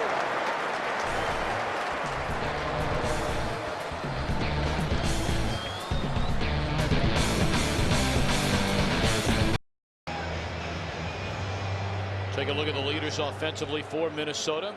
Brett Favre very accurate today, not a lot of yards, does have the 1 touchdown pass, and Randy Moss only 1 reception in the first half, has 3 to begin the second half. Well, they got him more involved there on that last possession and getting some balls in front of that safety. And Adrian Peterson, who started the game off very slow running the ball, has had much more success here on the last several carries, which is what you would expect. The problem has been is that Minnesota just has not been able to match offensive snaps with what the Cowboys have had.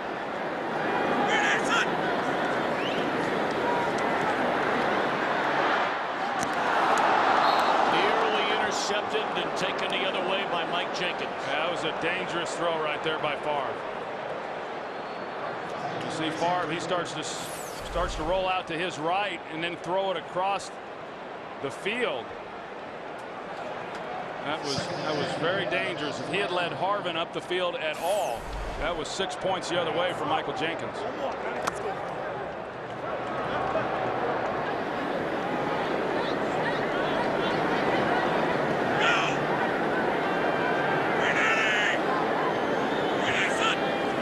They hand it to Harvin on a 2nd down and 10. He turns the corner. And it's very close to a first down, needed to get to the 39. Well, they put Harvin in the backfield again. And as I said, they're not going to use him much as a blocker. Here he is here, and they're just going to hand it to him and let him run the sweep. It's a little bit like you'd see out of a Wildcat, other than he's not the one taking the snap from center. You know, he's able to do just so many different things, as we all know, and he did do that in college. Just lining him up in different spots and getting the ball and allow him to make plays.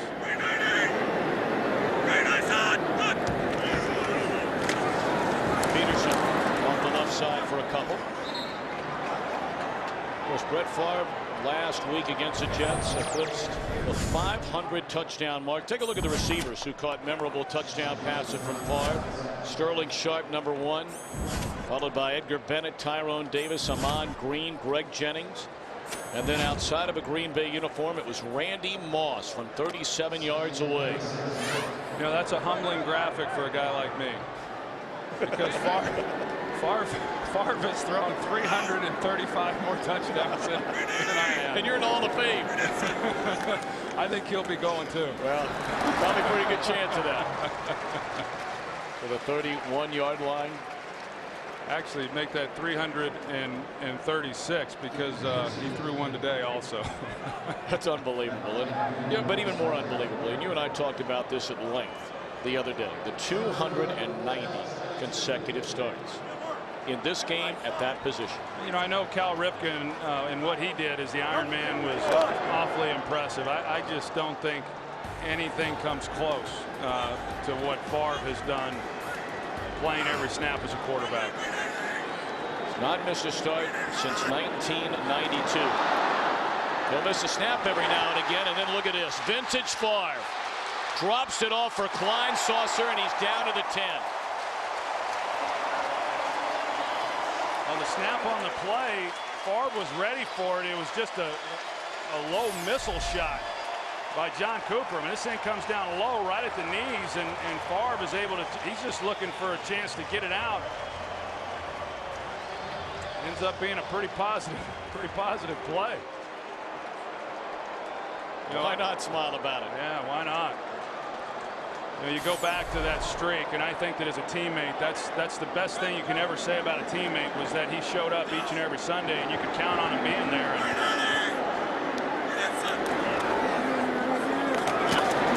That's what Brett Favre spoke with us about the other day when we asked him about the NFL investigation and not like having that take away your focus on the field. And he said, look, you know, whether it was his father who passed away, his wife diagnosed by breast cancer, said he's always had phenomenal teammates, and he feels the same way here in Minnesota. This situation, and we didn't get into the details. I don't feel like it's my business or really anybody else's to sit around and talk about for hours. But having said all that, I mean, Favre said, look, I've gotten a lot of support from these guys.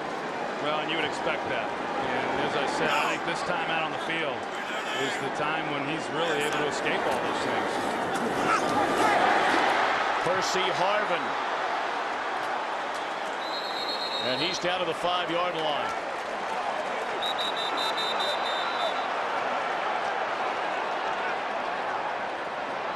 A little extra pushing and shoving going on there.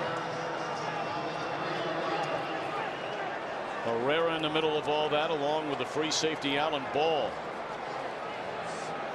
It's a good job right there, though, by that offensive line on the right side, along with tight end Visanthe Shiancoe. And got some good push and a nice gain by Percy Harvin. 3rd down and a yard. Minnesota has not led in the game today.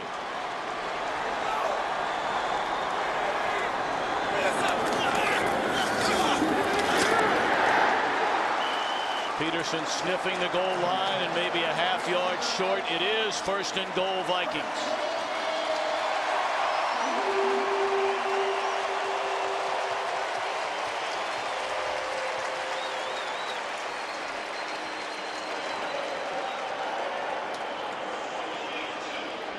Eligible.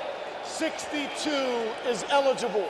62 is Ryan Cook, who started last week at center. He's brought in as an extra offensive lineman.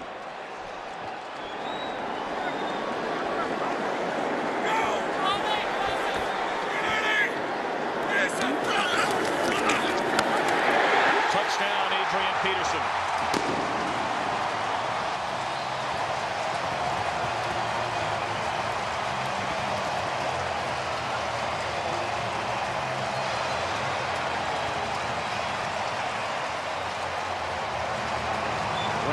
Behind the 7-time Pro Bowler Steve Hutchinson. Well, they did. They blocked down. You're going to see this left side of the offensive line. They blocked down here, and Dallas still had an opportunity to get to Adrian Peterson. Looked like Keith Brooking had a chance there, and he just failed to make the tackle. Not an easy thing to do against Adrian Peterson.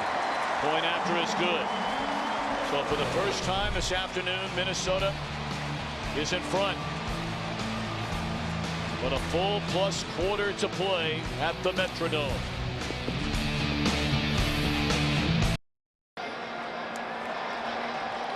Working on a short field after a good punt. 9 plays, 49 yards. You know, you see Favre right there pointing to his ribs. He took a hit there in that drive, and you could tell he's in some discomfort over on that Viking sideline.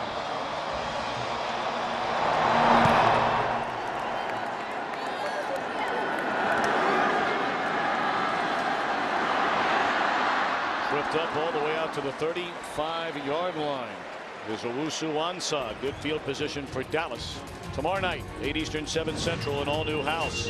As the smallest patient fights to survive, can House perform a miracle? It's a medical mystery that will surprise you until the very end. 8 Eastern, 7 Central on Fox. Viewer discretion is advised. Here's the shot here where we think that Favre took the shot that he was pointing to. The helmet there on the right underneath. You know, even though Romo also, even though he hasn't been sacked in this game, he's been knocked to the ground a number of times too. Can Romo and the Cowboys answer? Trailing for the first time today. Felix Jones up to the 38-yard line. It'll bring up 2nd down and 7.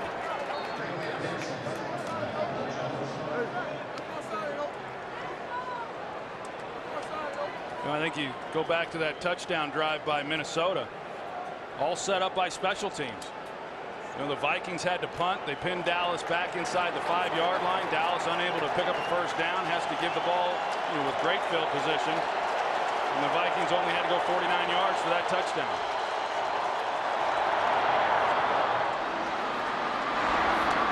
Jones bottled up to the 42-yard line. It'll bring up 3rd down and 3, and it'll change end of the fields. That's the end of the 3rd quarter. Harvin started things with a kickoff return for a touchdown to tie it. But Minnesota comes back to take the lead, and we're back after these messages and a word from your local Fox station. Is Lightman involved with a corrupt cop? He'll risk everything. What do you see in her, Cal? To find the truth. I can't lose the one cop I can squeeze on the street. All new Lie to Me, tomorrow after House on Fox. A couple of key injuries today to starters. Kozar along the offensive line for Dallas. And Hussein Abdullah been replaced by Jamarcus Sanford at strong safety for the Vikings. A 3rd and 2 to begin the 4th quarter. And Witten still on his feet to the Minnesota 42. That's a big 3rd down conversion for Dallas. It's interesting though, if you look at Dallas offensively in this game, you know, as I've said, they've done a good job of maintaining balance. They've run the football. They don't want this to become a game to where Romo's just dropping back and throwing it. But when they have thrown it, they've not really been able to get the wide receivers that involved. We've seen Roy Williams with the 2 touchdown receptions, but Miles Austin, I believe he has 1 catch. Of course, the 1 called back because of the offensive pass interference, but not a lot of action to these wide receivers. Looked like they were setting up a screen to the tight end Martellus Bennett there. 2nd down. Oh, your regular partner, Joe Buck, Tim McCarver, Ken Rosenthal, and the gang standing by in Philadelphia. Game 2 of the NLCS coming up tonight. It was a heck of a game last night. The Giants, they were at in a battle to get into the postseason, along with the Padres there. And they played well here in the postseason. Of course, they played well down the stretch in the regular season too.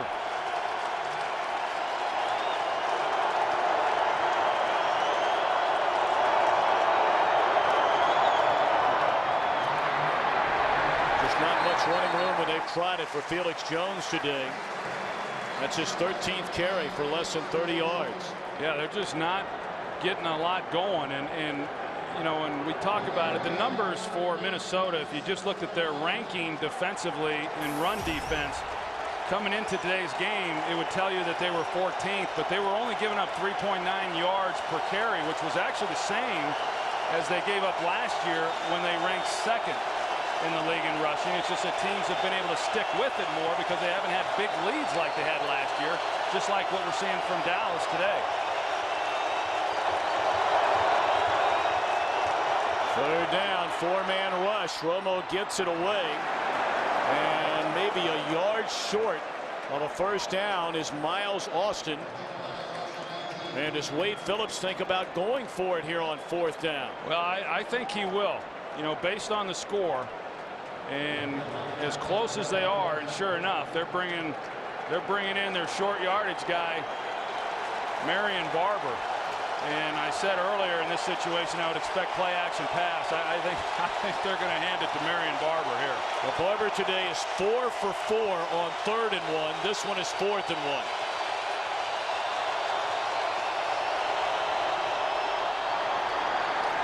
Make it 5 for 5 for Marion Barber.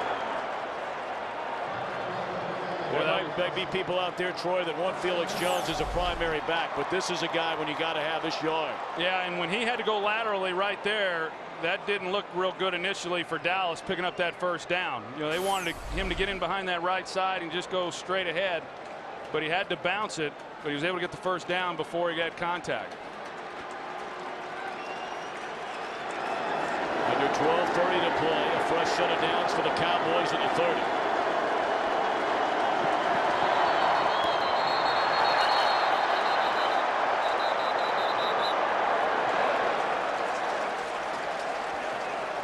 False start. Offense, number 68. 5-yard penalty. First down. I don't think Romo liked that too much. They had movement there by Doug Free, the left tackle, but Pat Williams, he just comes right off the ball and then gets a shot in on Romo. That is the 6th penalty against the Dallas offense. In the game today, they're 8th overall.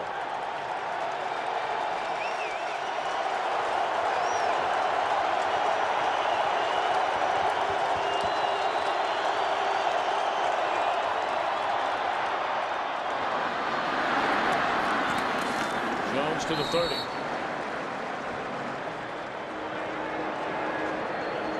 Does a nice job right there by Minnesota. Once the ball got into Felix Jones's hands, they converged on him very well, and this defense has done a nice job throughout this year. And one of the areas where they've also been very good is not giving up a lot of big plays. And because they haven't given up big plays, it's really the main reason as to why they haven't given up very many points. Hard for teams to drive the ball methodically against this unit. Another screen to Felix Jones.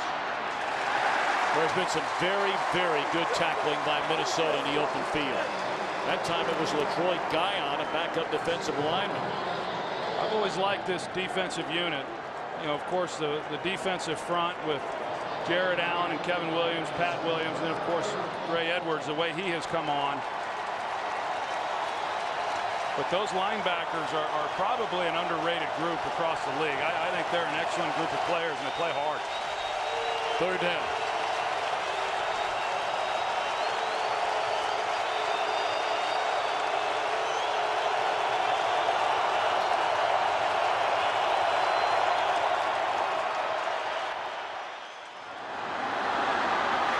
Touchdown to Dez Bryant. He beat Lito Shepherd, and now a point after away from tying the game at 21. Well, Lito Shepherd's had a tough afternoon. The 2 touchdowns that Roy Williams had there in the first half were against Lito Shepherd. You're going to see Miles Austin in the slot. He's going to take the safety out of the way there. It's Jamarcus Sanford that he clears out, and then it's one-on-one on the outside with Lito Shepherd. That's the first touchdown reception by the first-year wide receiver Dez Bryant, a first-round pick this year out of Oklahoma State. Looks like Lito Shepherd might have been expecting a little safety help, but he carried Dez Bryant all the way up the field. Point after deflected, but had enough carry to clear the crossbar. Bryant, the touchdown reception. We're even at 21. Today's game is sponsored by the all-new Volkswagen Jetta. It's great for the price of good. That's Das Auto. By Old Spice, the greatest smell in the NFL. And by DirecTV. If you call yourself a sports fan, you gotta get DirecTV. Dez Bryant, his first career receiving touchdown. He ran back a punt, of course, earlier this year against the Chicago Bears. I tell you, for a rookie, he has been awfully impactful in the early part, and a guy who's been having to battle through a lot of injuries here in the early going. Now they've got to kick it away to Percy Harvin. Beeler was so good with booming kickoffs last year, but since becoming the regular field goal kicker, he struggled. Good coverage this time, however, by Dallas. Remember back when Dallas scored the first touchdown? They were flagged for this. Well, Miles Austin, a lesson learned. Well done.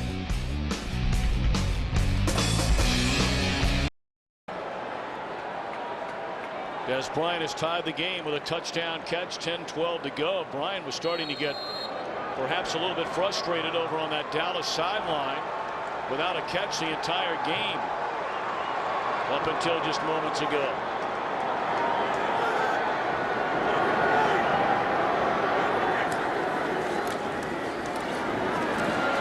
Slant, was it caught by Bernard Berrian? No.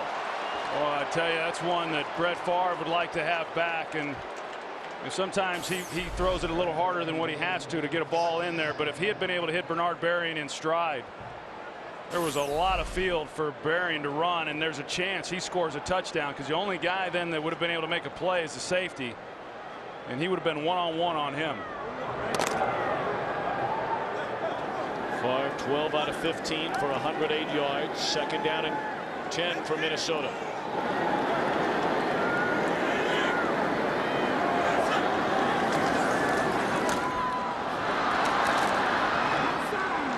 Camarillo up to the 23-yard line.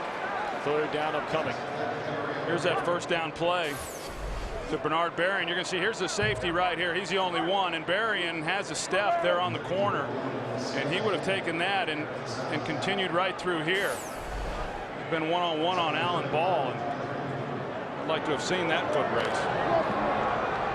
Do you go back to that play again here? 3rd and 5. We'll find out in a minute.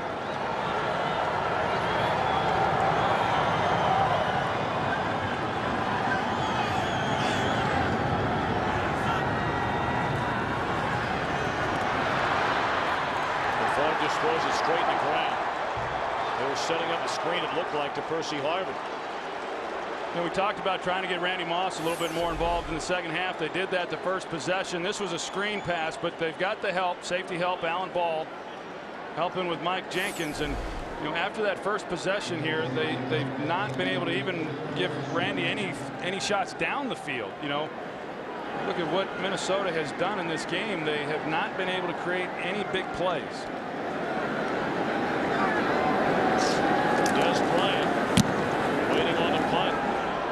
What a punt it is. Flag comes down. Bryant from the 23. Still on his feet. Crosses midfield, throws away the would-be tackler. The punter blew it. And it's dropped to the 41, but again, a flag is down, and it was thrown right after contact was made, foot on ball.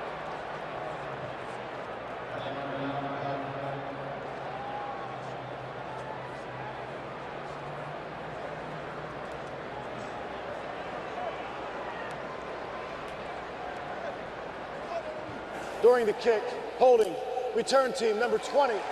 10-yard penalty from the end of the kick. First down, Dallas. Timeout.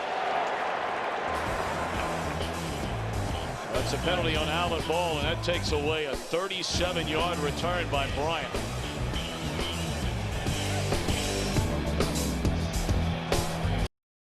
Today's game on Fox is sponsored by Lowe's. Lowe's, let's build something together. You got to keep your composure. The thing that we least need is you losing your composure. Keep your focus, all right? because it's going to be an opportunity and time is going to come where you got to make a play. For the words of wide receivers coach George Sherman to Des Bryant, who was getting frustrated early in the game when no passes were coming his way. Well, I would say that Des Bryant kept his composure, and they came to him and he made a play. It was great concentration right there, and we saw that punt return where he ran through the kicker Kluwe, and he's a physical runner when he has the ball in his hands. He's a lot like Adrian Peterson is when he's running the ball. I mean, this guy runs violently, and it's one of the reasons why he has been as banged up as he is. He doesn't go down easily, and he's going to learn because he's taken a lot of unnecessary punishment because of his style. 2nd down and 5, and a give is to Barber, and he looks to be a yard and a half short of a first down. Well, you're really getting down to business here. 8-minute mark, 21 apiece. Each team 1-3. The season obviously is not over for the loser, but the numbers simply don't lie. You go back over the last 20 years, and only a handful of teams have started the year 1-4 and then made the playoffs.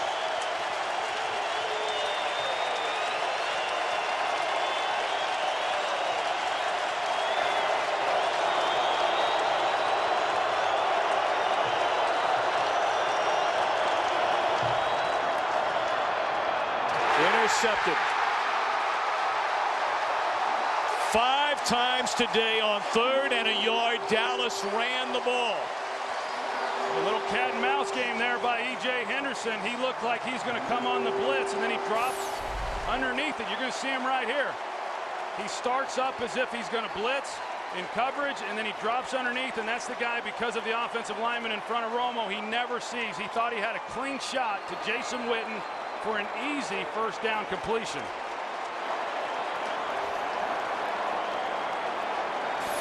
They have been perfect in the game on 3rd and less than 1, even 4th and 1. And the first time today Minnesota stops them, and what a huge interception.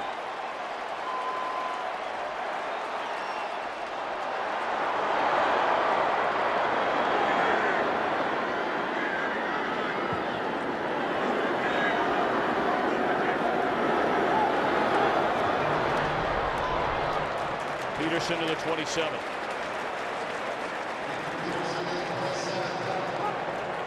Well, I think Dallas defensively has got to be pretty pleased with the job they've done overall on Adrian Peterson today. He came into this game as the league's 3rd leading rusher, and he's coming out of the game now. It looks like he might have injured his foot or his ankle, but came into this game as the league's 3rd leading rusher, and the only reason he wasn't leading the league is because he had a bye week and had played 1 less game.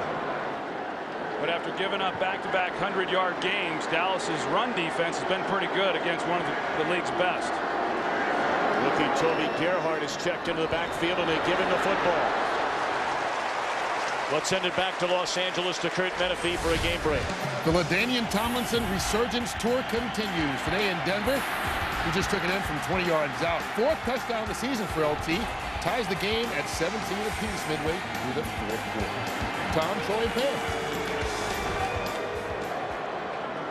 Like to Kurt, under 6.5 to go. A 3rd down and 2. They got Percy Harvin in the backfield. Once again, we've seen them hand it to him, and we've seen him as a receiver. Dallas scrambling to try and first charge timeout. Get a timeout. Dallas.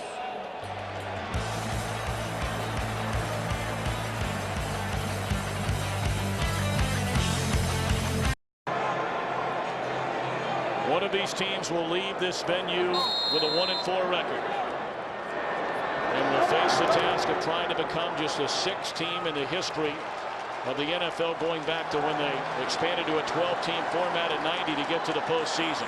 Well, Dallas is showing blitz. Blitz coming. Favre gets it away. First down. Randy Moss. You know, that was obviously a nice first down there for Minnesota. With no safety help, Dallas rarely comes with no safety. Nobody in the middle of the field right here. So if somebody can beat someone inside, then you're talking about a touchdown. I thought that's what Favre was going to try to take advantage of, but he also had the one-on-one to Moss, and of course, first things first, you want to get the first down. Adrian Peterson back in the game. Appeared to stumble out of the initial break, and he's to the 16th. Don't forget, following our game from Minneapolis, it'll be the OT presented by Lowe's from Los Angeles. And then after that, game 2 of the National League Championship Series from Philadelphia. Well, you know what Minnesota's mindset is right here. First and foremost, they want to come away with a touchdown, but they'd love to be able to milk this clock down, even though they only have, under 20 yards to get to the goal line.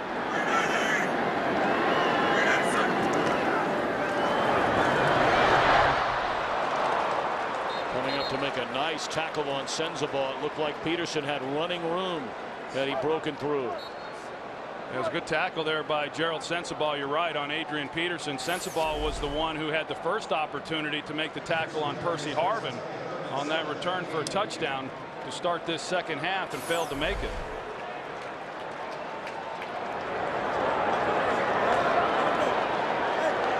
Third down and 7. Harvin again in the backfield.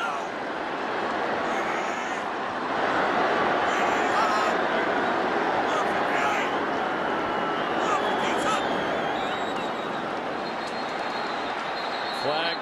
It looked like early movement by the left tackle Bryant McKinney. False start. Offense number 74. 5-yard penalty. Third down. You see Alan Ball, the safety, before that snap right here. He's talking to Michael Jenkins, the corner, and letting him know exactly what he can expect, the kind of help he was going to give on Randy Moss there on the outside.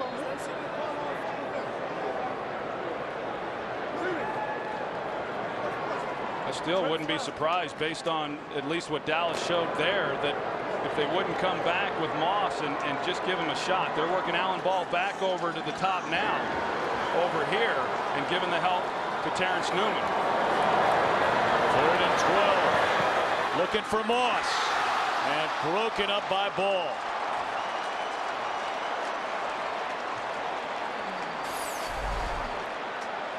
Well, you see, Alan Ball, he got wide as a safety, and that's why that was going to be an awfully tough play. But Favre put it the only spot he could get it. I mean, that was a heck of a throw right there by Favre, and one that Moss had an opportunity to make. I mean, that's just not one that Moss misses very often. But an excellent throw into the coverage to give his guy a chance to make a play.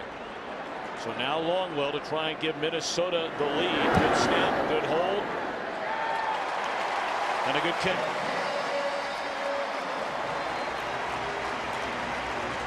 So 4:05 to play from the Metrodome. It's 24-21 Minnesota. So many times, Troy Aikman, you've sat where Tony Romo is sitting right now. Plenty of time left in the game, trying to bring your team down the field and get a win. What are you thinking about sitting there? Well, right now you're just trying to get the ball down into a position to tie this thing up and maybe send it into overtime, and then after that, of course, the touchdown. But you said it a little bit earlier. I mean, every game, every week, we saw them in the early games today. This is what they come down to. It's like you play these, first 55 minutes, 57 minutes of a game, and then, okay, who's going to make the play at the end of a game to get it done? But I will tell you this, Tony Romo, over the years, not that he has won all those games, because we all know he hasn't. But more times than not, he puts his team in a position to win a game late in games. I think he really thrives on this situation as far as being able to make the calls at the line of scrimmage and go to a hurry-up offense. Owusu Ansah met at the 19. Jesper Brinkley there to meet him. Well, for Romo, today's game, not nearly the yardage numbers, passing yards we've seen from Romo. 179, but 20 out of 27. The touchdown interception ratio pretty much in step with his season so far. Quiet running game. Jones, their leading receiver and their leading ball carrier. I think his numbers are down because he executed the game plan the way that the coaches wanted him to. Of course, that last interception to E.J. Henderson really hurt.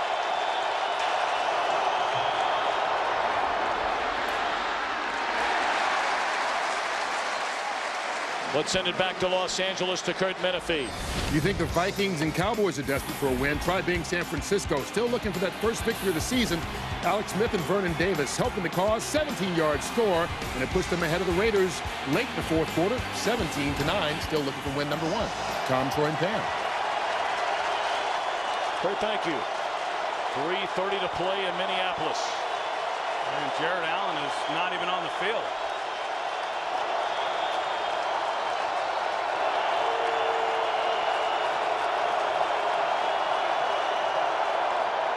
Blitz. Catch made by Witten, but coming up to make the tackle, Jamarcus Sanford. I have been very impressed with the tackling of the Minnesota Vikings here today. On first down, we saw Felix Jones in the open field. Madio Williams comes up and makes an open field tackle. That time, Jamarcus Sanford. They've been doing that throughout this game. Biggest play of the game so far for Dallas.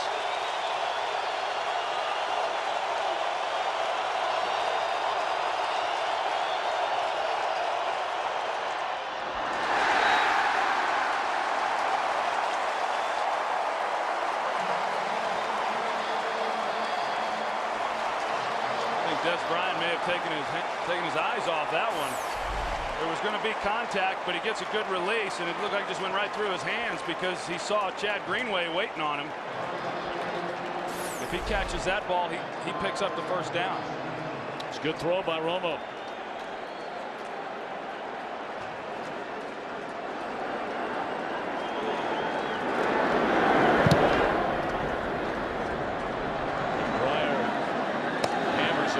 Back to the 15-yard line. Camarillo is leveled at the 25. Well, next weekend, Terrell Pryor and the Ohio State Buckeyes. Ranked number 1 until last night. Losers at Wisconsin will try and bounce back against Purdue. Some will see Indiana and Illinois on the Big Ten Network. Check local listings to find the game and start time in your area. Well, you had to do it, didn't you? What's this number 1 Ohio State stuff? What happened to them last night? Hey, you give it up to the Badgers. They played a great game. Who did? Wisconsin. Oh, absolutely. Absolutely they did. I'm not allowed to say the words and the things I really feel. I know. Hey, that place was rocking. That was a good scene there in Madison. Your guy Barry Alvarez was smiling. Oh, yeah.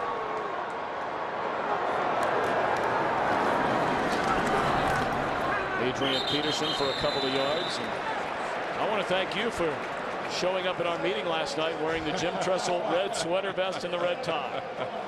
I thought I'd make you feel good, and then what happened? They got the opening kickoff returned on them for a touchdown. Yeah, the second year in a row you get stuck with A and they get beat. Your regular partner, of course, Joe Buck, is standing by with Tim McCarver. Philadelphia, game 2 of the National League Championship Series. But first things first, Brad Childress, the number 2, a second win. You saw Brad Childress checking out that play sheet. I think we're going to see a heavy dose of Adrian Peterson, and right here, this would be a good chance to try to pick up something on a screen or something, just a high percentage completion. But I think they may save that for third down. Cowboys only 1 timeout left. Dallas has been stingy, so stingy against the run through the entire game. Will the Cowboys take a timeout? It is a Dallas timeout.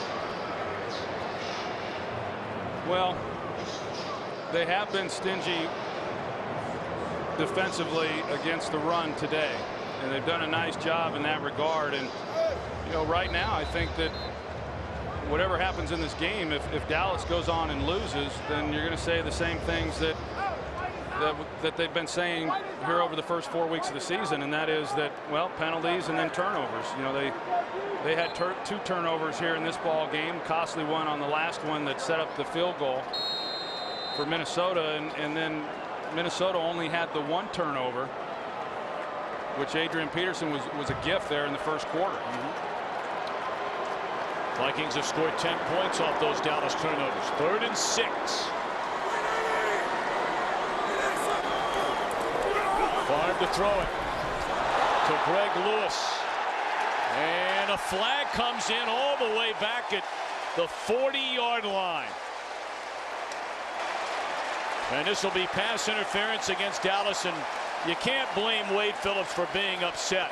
Well, what Wade is trying to point out was that was an uncatchable ball. Defense, number 21, spot foul, automatic, first down. There was definitely contact on the play, but in this situation, I think more times than not, you know, the side judge right there is the one who threw it. They would let that go. But Michael Jenkins last week, he had a couple of pass interference calls against the Tennessee Titans, and he was definitely in contact on that play. Well, now the Cowboys are out of timeouts. Of course, there will be stoppage in the 2-minute warning.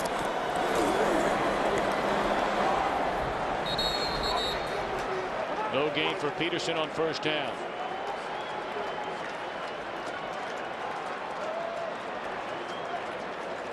Two minutes to play. Dallas trying to get it back to Tony Romo for one final gasp.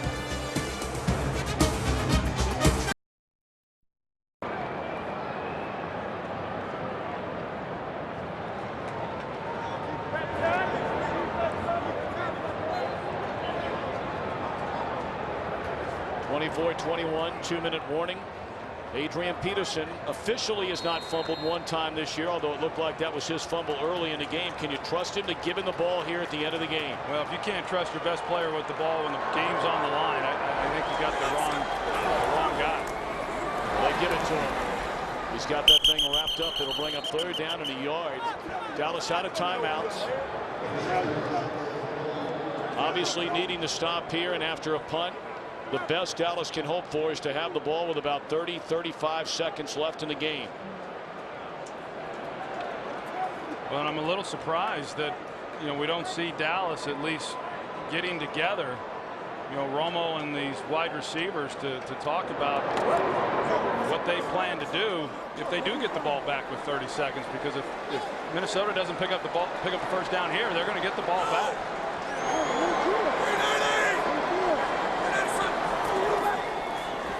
They'll hand it to Peterson, and he is short of the first down.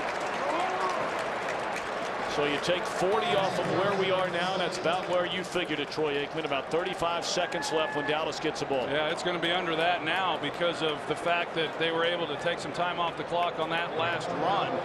And so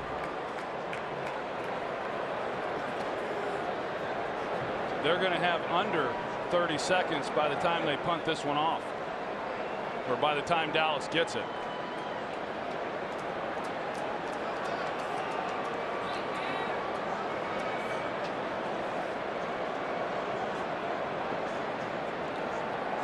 Clock ticking with Dallas out of timeouts. 29 seconds left. Dallas jumped out in front on a touchdown pass to Roy Williams. To begin the second half, down 7, Percy Harvin. A touchdown on the kickoff return. Each team trading touchdowns thereafter. A critical interception thrown by Romo on a 3rd down and 1 under a Ryan Longwell field goal. And now with under 30 seconds to play, Kluwe to punt. Find it hard to believe if he's going to give Dez Bryant a chance to return this punt.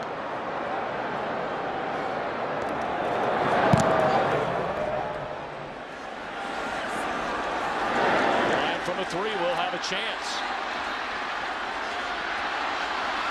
Still on his feet. And down he goes.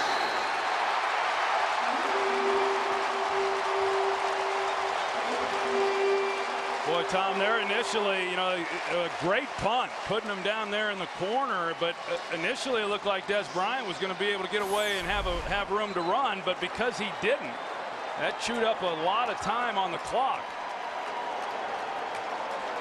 So now Dallas gets the ball backed up inside the 5-yard line with just 13 seconds left in the game.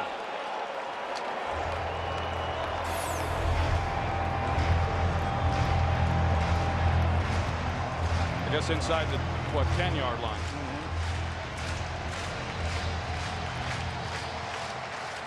Jared Allen told us on practice Friday that Brad Childress has handled his team marvelously. Not a lot of tension. Everybody very calm even after the Monday night loss. Believing his team would get it together and get a win here today. They're 13 seconds away.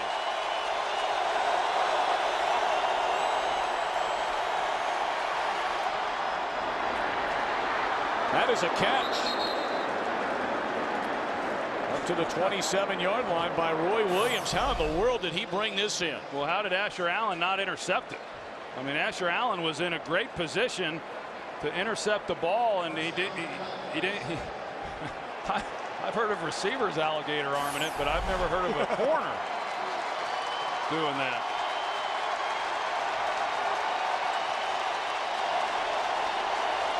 Well, 6 seconds remain. Bud Grant knows all about a Dallas Hail Mary.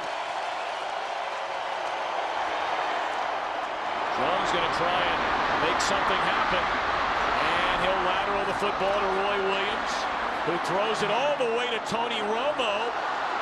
And this is still a live ball. Romo cuts to the middle of the field. And that is an illegal lateral there, and this thing is over. It's worth a shot. They'll continue to play it because you never know. The only thing missing is the Stanford band. Des Bryant throwing it all the way back. They're still playing. And now it's covered up.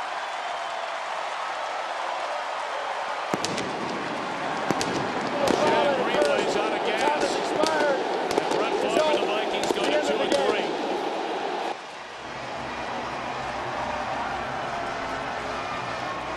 Final count of 24-21 Minnesota. And we're back to Minneapolis to wrap things up after these messages.